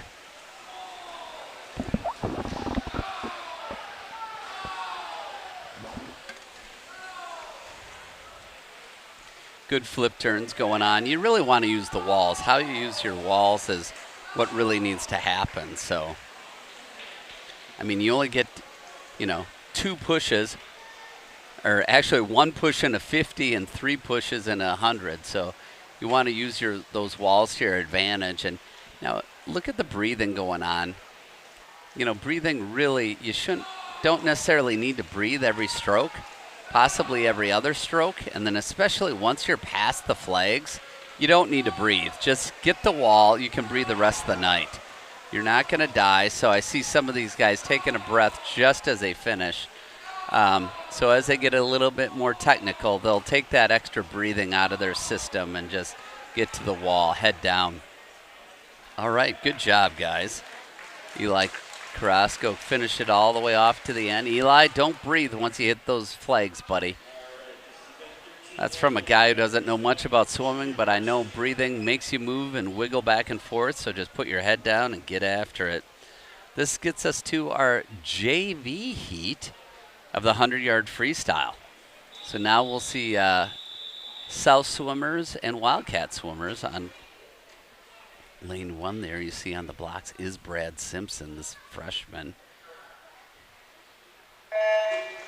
And lane 3 is your captain, Neelan Ambalam. Lane 5 is Carlos Conlon. Lane 2, Miguel Corral. Lane 4, Teen Cow. Lane 6, Matt Pretzel. South going really hard now in lanes 2 and 4. Doing a nice job. Ambalam trying to keep up. Good flip turn here in lane 1 by Brad Simpson. He's on the heels there of Corral in lane 2. Pretzel coming on strong there in lane 6. Conlon kicking hard. Now you watch these guys breathe. Now, these guys are breathing every other, but once they kind of get to the flags, you really should just be head down, getting it done. Good. Brad Simpson finishing strong. Nice. Ambalam finishes without breathing. Thank you, sir. Conlon cruising in at a 109.53. That sends us to the 100-yard freestyle varsity. It'll be Riley McRoberts in lane 1. Derek Bango is in lane 3. This is going to be a hot and heavy race between him and Evenson in lane 4. Decatois will be in lane 5. Like to see Eagan grab some points here.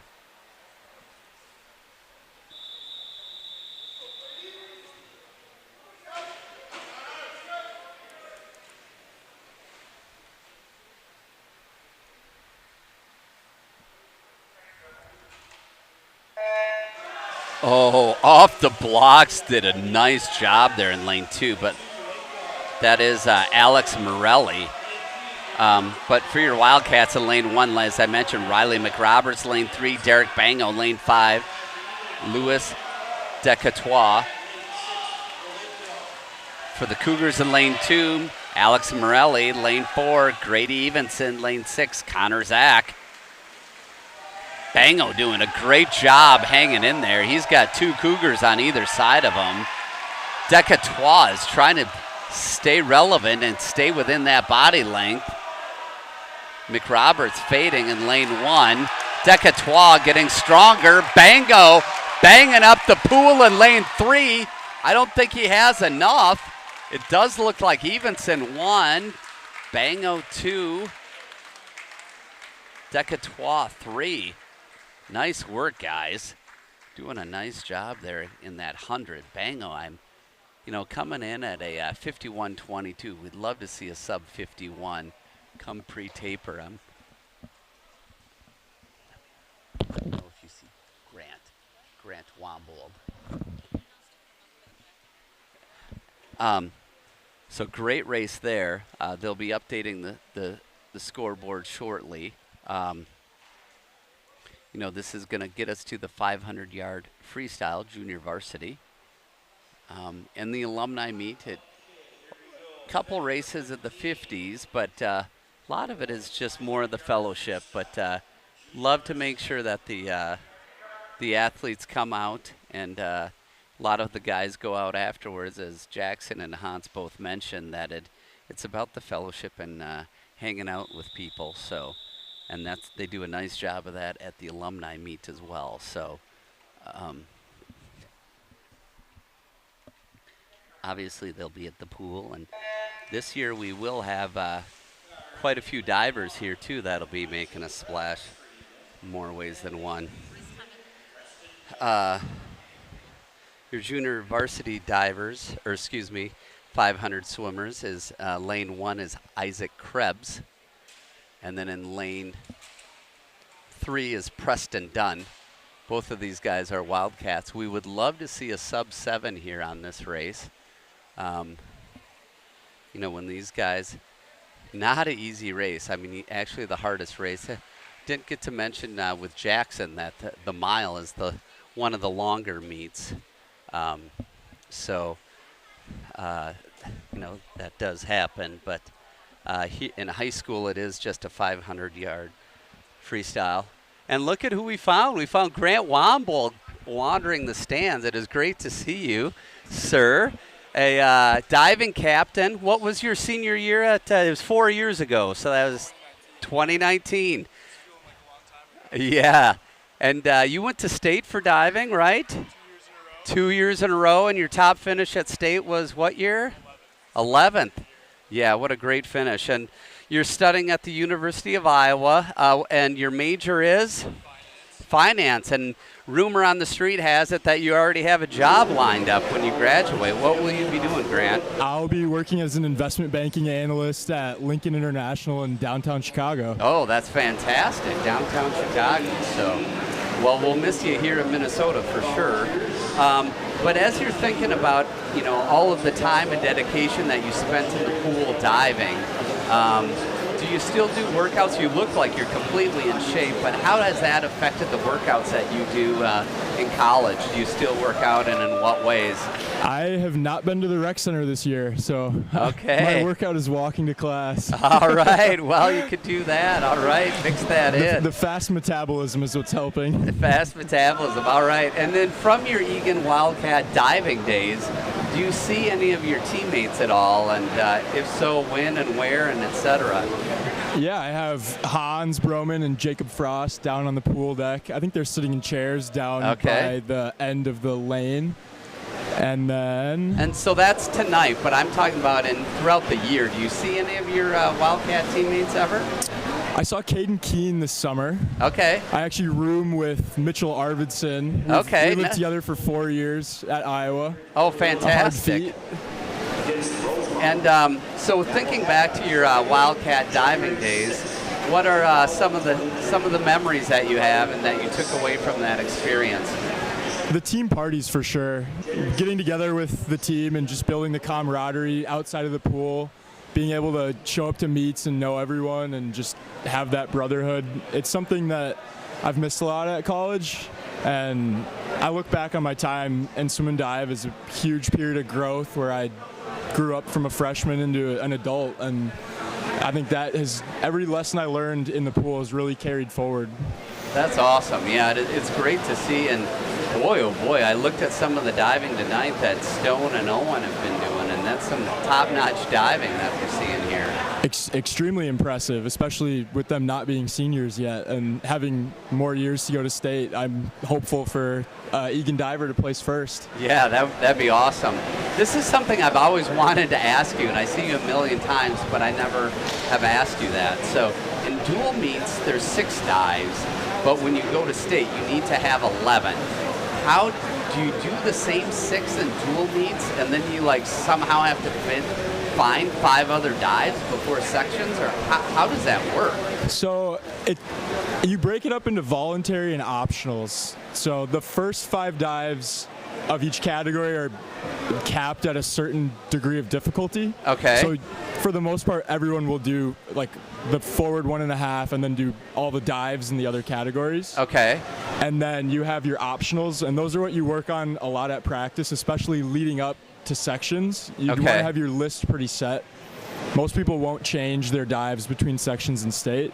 And then that 11th dive is a free dive where you can add a second optional in any category. Okay. And that's what I really liked about diving, was that flexibility. If you really like inwards, you can do 3 of them. If you really like twisters, you can do 3. And if you don't like reverses, you can avoid them. Okay. Yeah. So one of the things I noticed tonight is that Owen, he did his most difficult dive second to last, and then Porter did his second most difficult dive second to last, and then they flip-flopped. So then their last dive was opposite. So is there a strategy to save your hardest dive for last, or what did you do when you were diving, Grant? I liked to set it in an order where I could build up to success. Okay. Where if I had a difficult dive, I would put a couple of easier ones just to build the confidence of being in front of the crowd. Okay. And then sometimes it's nice when you have your most difficult one to have one that's not as difficult at the end to do catch up. If you slip on that bigger, harder dive, you still have one that you know you can get done and score more points, especially when you're looking at the scores and seeing what other people do. You can gauge how hard you're going to have to go on that last dive. Okay.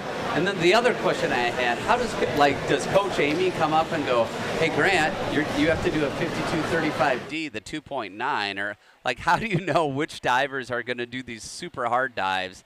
Or how does that work, the dynamic between the coach and the athlete?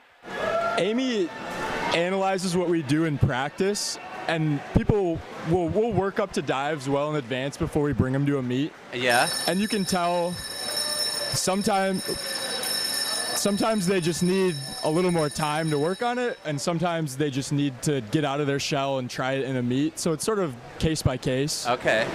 Okay.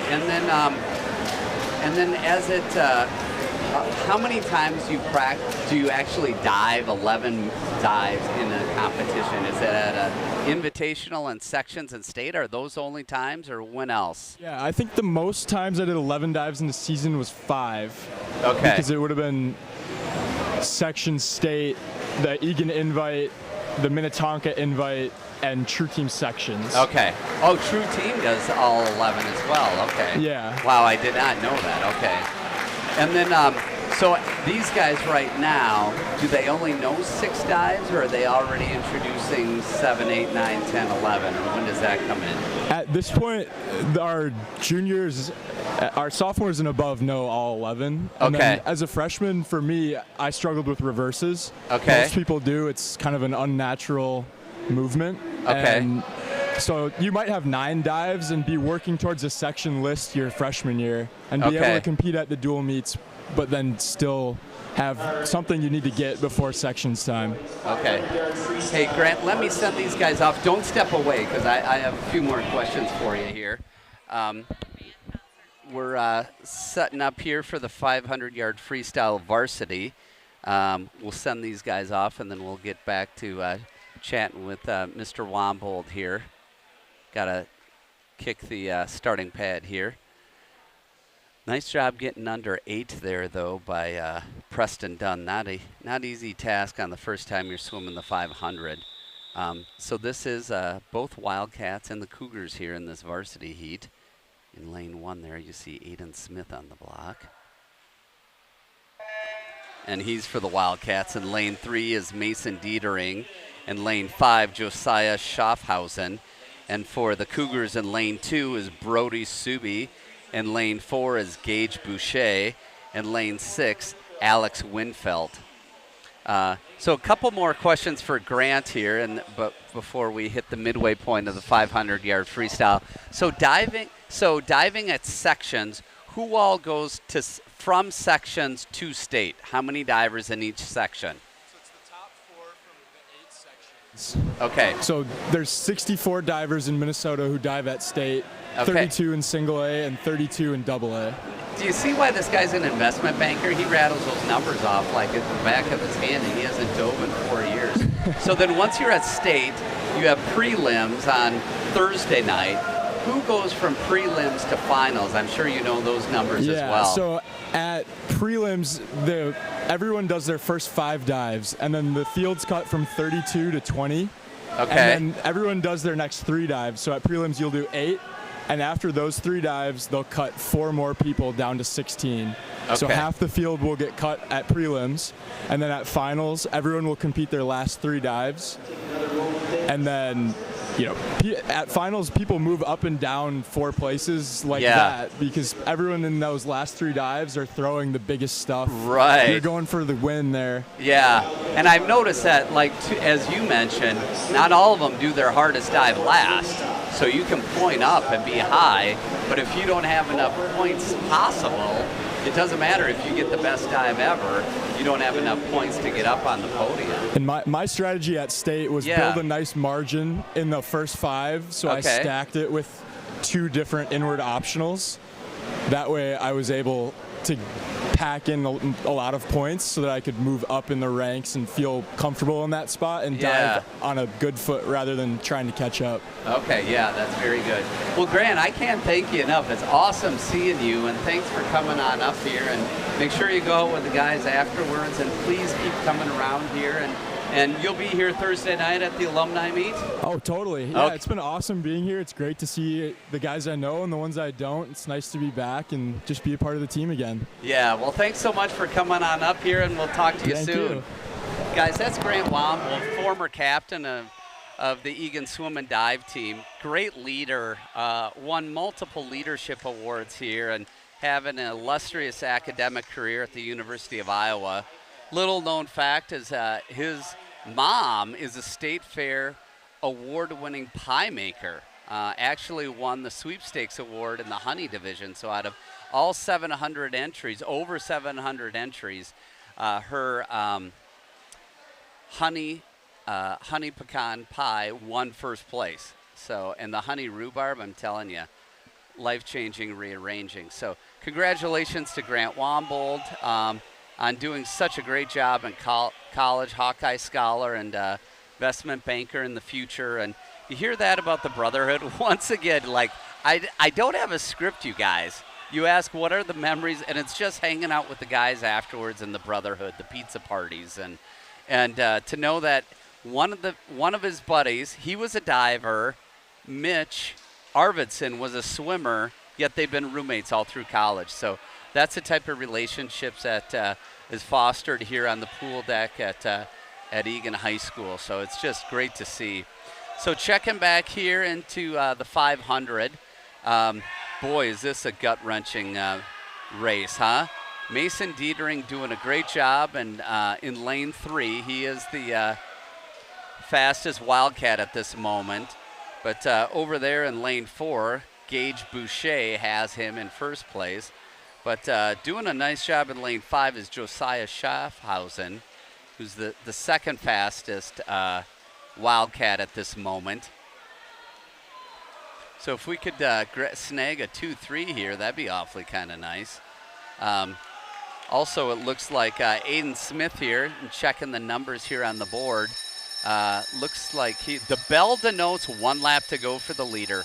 But it looks like Aiden Smith might be snagging a possible 4th place, if not maybe a 5th place there.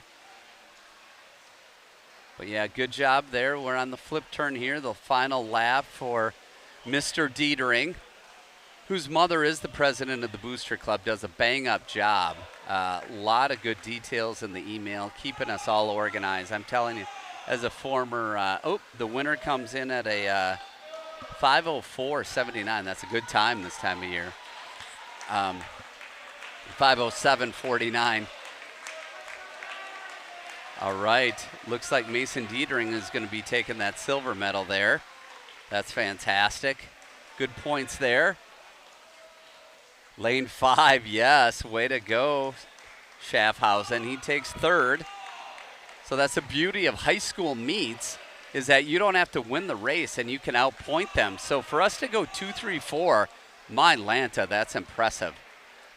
So we will outpoint them in this race.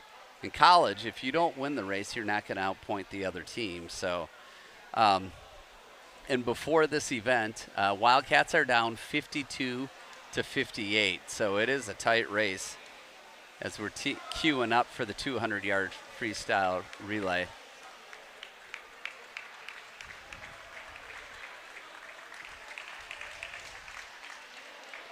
All right, and even though Grant was a diver, it was always fun. We'd see him on relays. They'd always have a diving relay at the 200-yard freestyle. I mean, down and back, if you're that athletic, it's just get it done.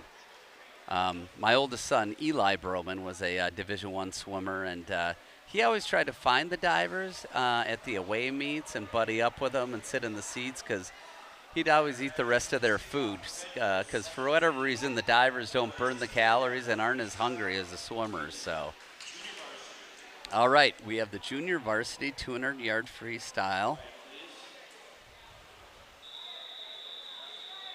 Looks like we'll be in the 1, 2, 3, 4, 5.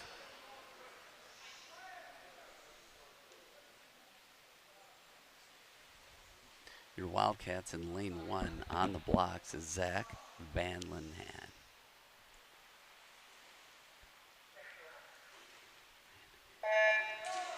As I mentioned, in lane 1, Van Lanenhan. Lane 3. And lane 3, Ian Chong. Lane 5, Philip Kozen. For your Cougars in lane 2, Brady Moritz. Lane 4, Brandon Clark. All right, queuing up, ready to go in lane 4. That's Matt Pretzel. Lane 2, Danny Fan. Lane 3 in the water, Pranav Antavilu. Lane 1, Eli Carrasco. Lane 5, Ryan Huth. Go Eli.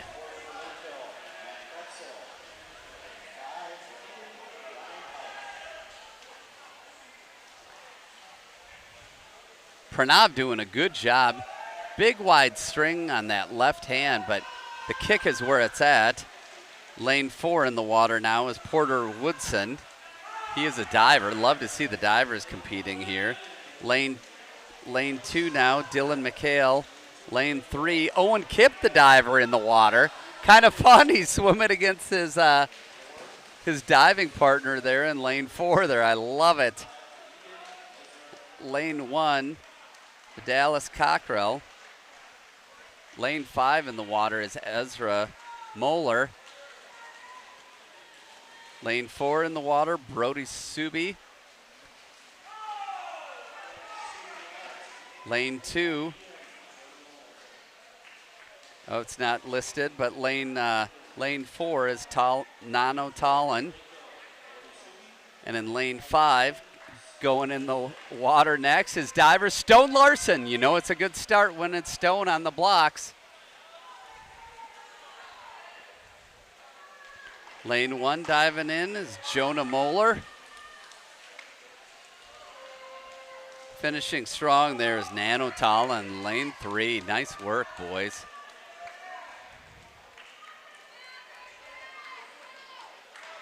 Stone doing a nice job getting that last workout in lane 5. I did notice that when he was doing his diving events, he doesn't dive with goggles on.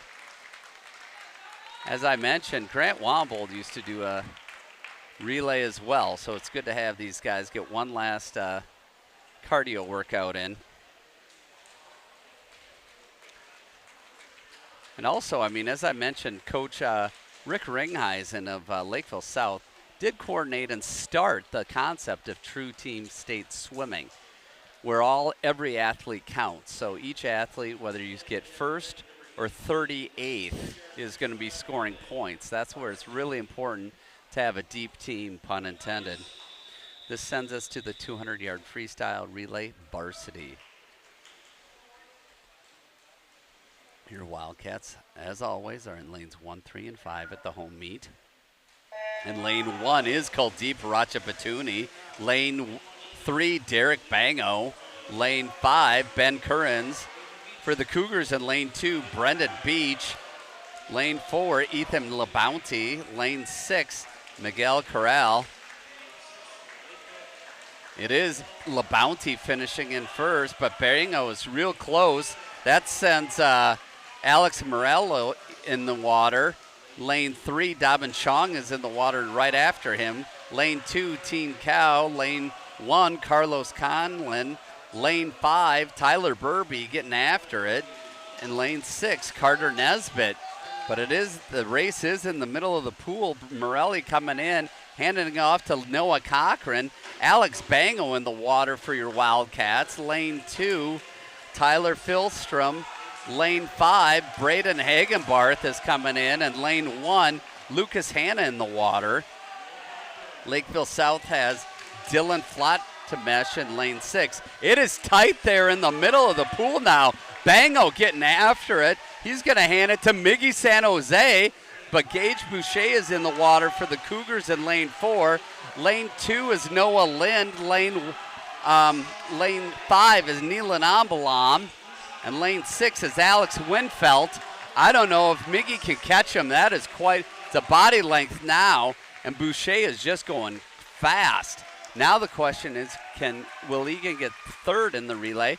The answer to that is no, as Noah Lind touches in. Right after that, Neelan Ambalam touches in. Alex Winfelt in lane 6. And then wrapping it up in lane 1 will be 6th place, Preston Dunn, kicking hard to finish us off. So the Eagan Wildcats are down 61-65 before this. So it'll be quite the point total after this. Relays are worth double the points. So you'll see quite a big jump for the Cougars here after this event.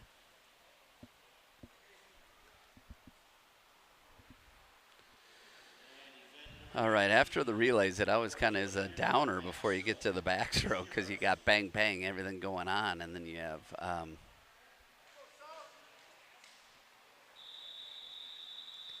all right.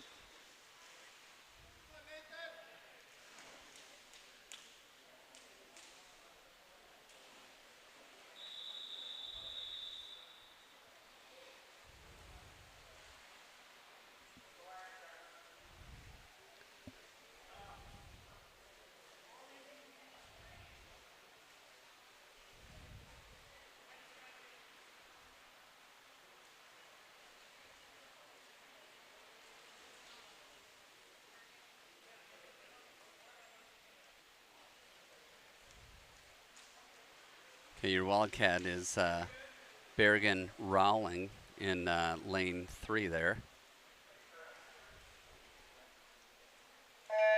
In lane 2 for the Cougars, Nathan Hotchkiss. Lane 4 is Aiden Nguyen. Lane 6, Quentin Constein, who is the diver this evening. They redid the lanes a little bit here. They thought Bergen was going to be in lane 1, but wanting to stick closer to the competition to make sure as iron sharpens iron to get them close to one another there. So not an easy event, the backstroke, having to count the strokes and the flags, etc. See how Bergen does, gliding in there. Little push, gets out past the flags. Bergen has nice long arms. You know, I'm thinking if he kicks a little bit more and then if he gets that countdown and he doesn't glide so much into the wall, he'll see a lot of benefit here. So if he just kept stroking instead of just hoping the wall came sooner. Decent push off that wall. Aiden Nguyen gonna finish off this JV heat first there in the middle. Bergen doing a nice job in lane 3. Looks like Nathan Hotchkiss has swam a little straighter there. Nice finish by Bergen. Quinton in lane 6 finishes it off too. That concludes the JV heat. Sends us to the varsity heat. Wildcats are now down by 10 points. It's 65-75, so they got to find some points somewhere here. And we know for sure in the breaststroke they're going to lose that.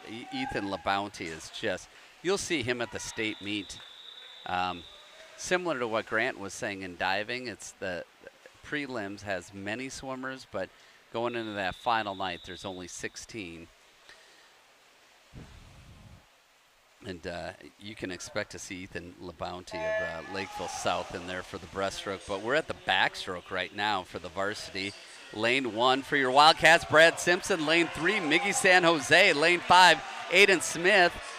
For the Cougars in lane 2, Connor Zach. Lane 4, Brendan Matson. Lane 6, Henry Breza. Miggy doing an awfully nice job in lane 3. His stroke count is high, but his kicking is fast. Really good to see Aiden Smith lighten it up there in lane 5 as well. To go a 1-3 would be nice here. Nice flip turn there by Brad Simpson. It'd be nice to get that 5th point there. Miggy doing an awfully nice job on this backstroke. Look at this flip turn. Nice underwater too. He's getting way out there. A body length away now. Now it's all about 3rd place. Aiden Smith, can you deliver? He's going like crazy in lane 5. Miggy getting his PR of the year at 57.31. And then we did get that 3rd place there. Touching in is Aiden Smith. Nice work, Aiden. Brad finishing it off with a 110.0s. This sends us to the 100-yard breaststroke junior varsity.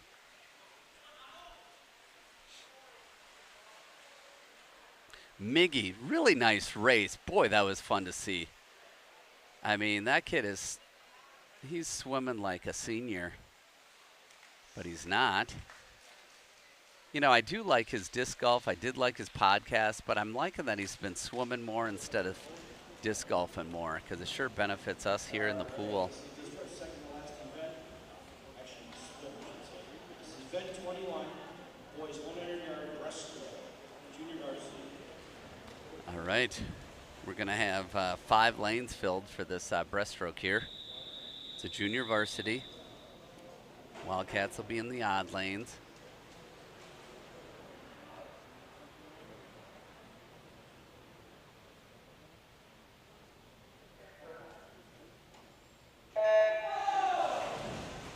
For your Wildcats in lane 1, Nano Tallin. Lane 3, Lucas Hanna.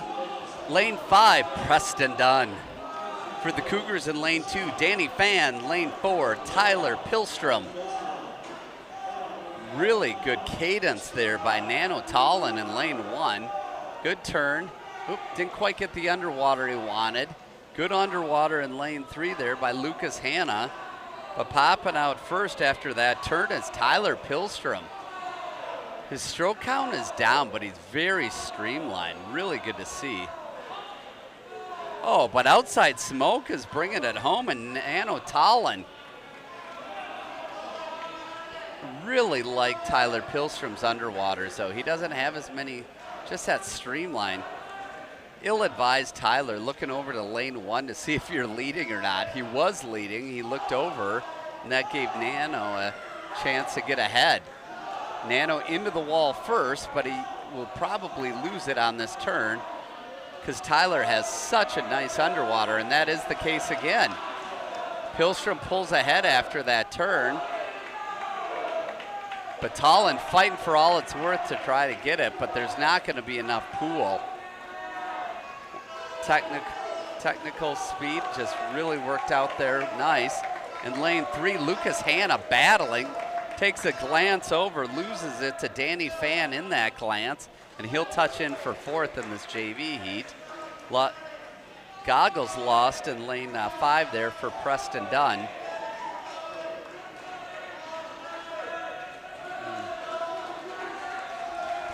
Broken goggles happen, and for what it's worth, it's always been in lane 4 and 5 tonight for whatever reason. Telling you, there must be a scissors or a lanyard out there just snipping those goggles. Heads up. All right, this is going to be fun to watch. Okay, watch lane 4. I know we're cheering for the Wildcats, but Ethan LeBounty has such a good technical stroke, and watch his underwaters. First off, watch him off the blocks in lane 4. And watch what he does underwater. Lane 1 will be Kaldup Ratchabatouni. Lane 3, Alex Bango. Lane 5, William Wynn. In lane 2 is Braden Beach. And watch LeBounty just gets out there. Okay, he's up swimming. Really nice underwater. Alex Bango also had a nice underwater, but once the stroking happens, LeBounty just stretches that out. Goes underwater nicely. Just a really good stroke cadence. Will Wynn battling it, trying to get that 3rd place after Alex Bango. LeBounty with another nice turn in underwater.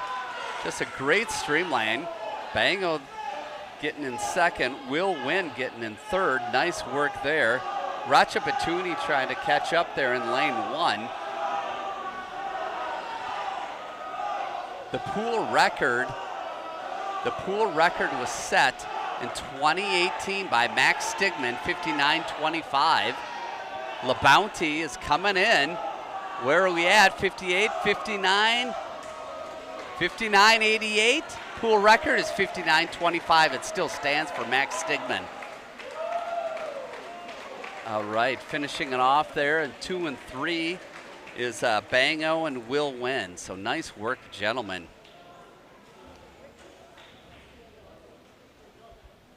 Max Stigman, hoping to see him at the Alumni event. I mean, that was the era when there were fast breaststrokers. He set the pool record in that same year. His colleague, Quentin Steffen, sets the boys' record. It was one of those years where, can't we have a relay with 2 breaststrokers? I mean, they both made the final 8 at state that year. It's unprecedented. And to have each of them have one of the records on the board is quite unusual for that same year.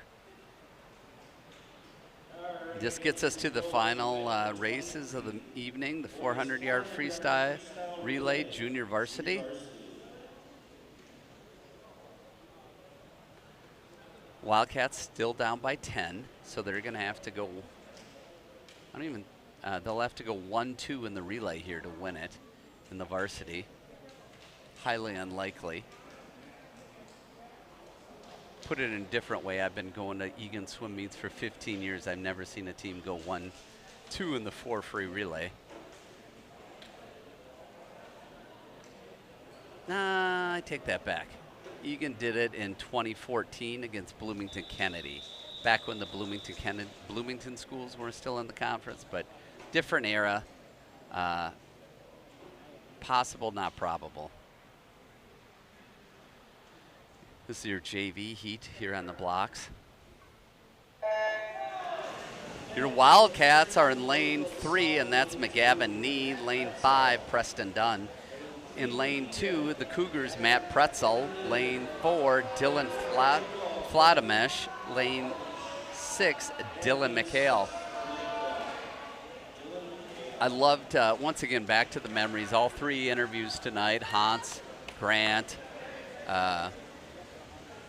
Keller. all of them just talking about the times after the meets, hanging together, eating the food, the brotherhood. So I know tonight after the meet, the guys are going to be having a potluck, and it's all about being together. And Coach Morgan really emphasizes that. You know, that during the era of restrictions where the governor said we could not have parties anymore. Ooh, it is 81 to 81 right now. They did not update the scoreboard, so Eagan does not need to go 1-2 in the relays, so that is crazy. So it is a tie meet. You don't get that too often. So it's good to see these guys interacting again and being able to be kids and going to parties and eating pizza and drinking no sodas, but some waters and such.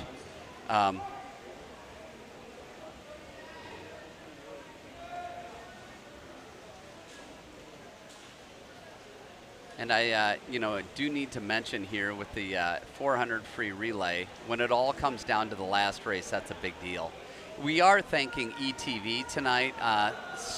Tons of thanks to Joe Conlon, who has been directing here, and special thanks to Paul Keller with his coordination of getting the cameras set up, having the 3 different cameras, and Margie Broman on camera 1.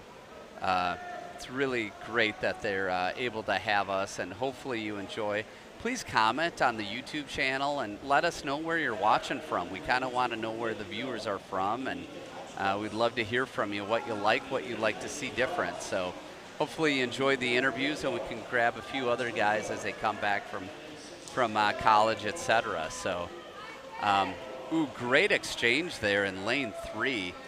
Just timed it perfectly.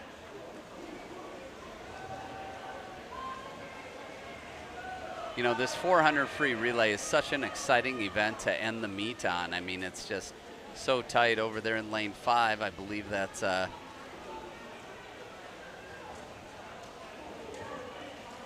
Lucas Gord in the water now, I believe.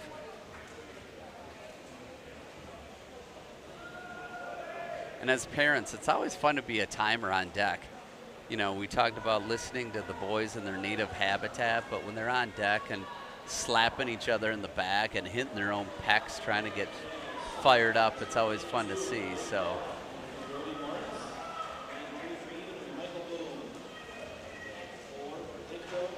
in lane 3, Michael Boom is standing up on the blocks. In lane 4, Brody Sobey is in the water for the Cougars. Boom about to dive in. Lane 3, racer 4.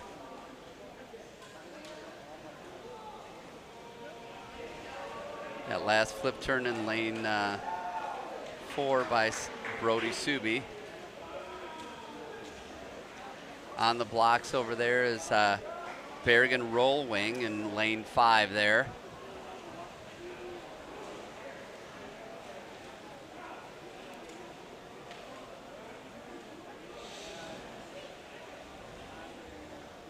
Nice start there by Berrigan. Finishing off is Brody Sobey. Finished it with a 4:07.98.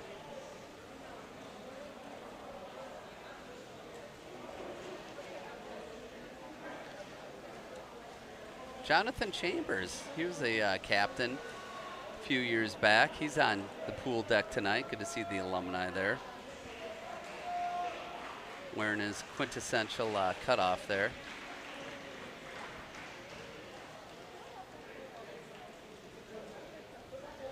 Boom coming in solid. No more breathing, man. No, you don't need to breathe. You can breathe the rest of the night. There you go.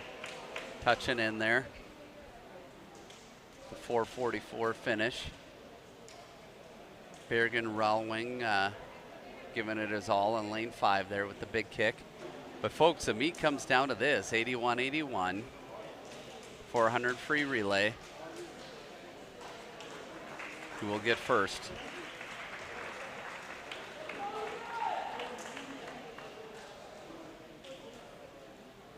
Okay, this is where it'd be nice to have Tom Keller. I'm not going to lie to you. Thomas Keller and would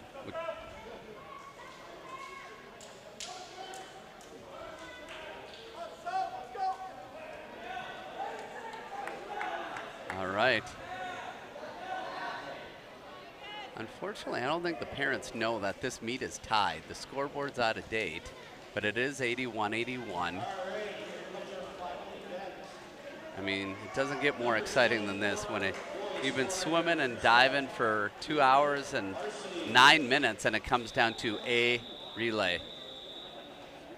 All right. On the blocks for the Wildcats in lane 1, closest to you is Tyler Burby. Derek Bango is your starter in lane 3, and he's off at a bang. And then it's in lane 5, it's Aiden Smith. For the South, in lane 2, it's Alex Morelli. Lane 4, unfortunately, it's Grady Evenson. He still had one more event. Miguel Corral. I say that because Evenson is quite the fast swimmer. Derek Bango is keeping it close, though. Keeping it right in there. Oh, Evenson had him a little bit right there on that turn. Morelli in lane 2 just hanging right on to Bango as well. It is going to be tight. This reminds me when we were swimming against Rosemount, it came down to this, and we needed to beat them, and we did. All right, who's on? Ooh, Decatois is on the blocks for the Wildcats. He's in lane 3. In lane 4 is Noah Cochran for South. Lane 2 in the water, Carter Nisbet. Lane 1, Brad Simpson. Lane 5, Josiah Schaffhausen for the Wildcats. Lane 6, Team Cow. Boy, that Decatois is just kicking like a banshee, trying to keep it within a body length, and he is. Eventually, someone is going to have to go a body length faster than South. He got a nice turn on that. Decatois is coming up on him. He's creeping up on Cochran. I mean, after that last turn, watch this underwater here. Decatois underneath, coming up. He came up a little early. It wasn't as textbook as his last one.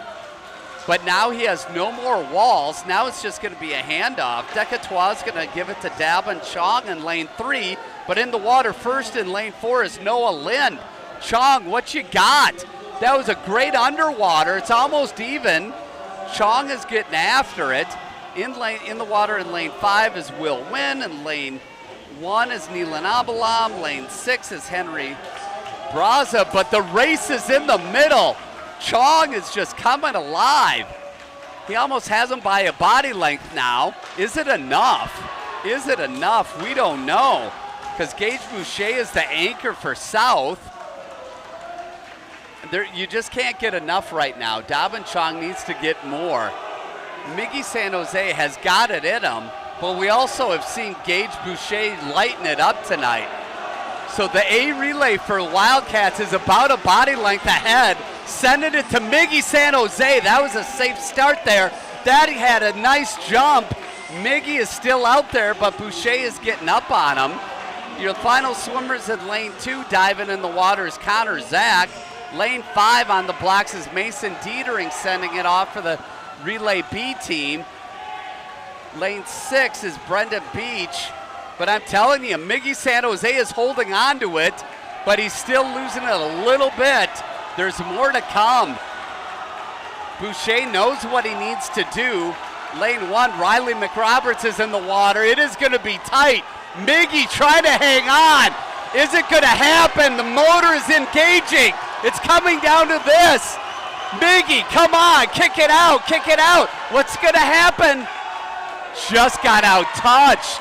1/10 of a second. Great back half of the swim there. I am telling you, Boucher just lit it up. Love to know what that split is. Wildcats will not win this meet. Will not win that race. Wow, look at love the sportsmanship there by Biggie. He's got a smile on his face and he's hugging Boucher. Great finish to this meet. We will get you the, all right. So the Wildcats drop one to the conference champions there. But what a close race. We're so glad that you joined us. You know, it is good to have some of the athletes coming up for interview, and so hopefully we'll get that give you an insight to what really goes on the pool deck. And as you can tell, it's not about the wins and losses. It's about the brotherhood, competition, and working hard. I mean, you'll, like Jackson Keller said, you're going to work hard and it'll all be worth it in the long run. Cannot thank director-producer John Conlon enough for coming here and setting up the cameras. We're grateful for Paul Keller and his setup of the 3 various cameras. Also him having his son come up here for an interview and his daughter singing the national anthem. And I thank my wife, Margie Broman, for being on camera 1. But this is Gus Broman for ETV. Be safe, choose joy, and go Wildcats.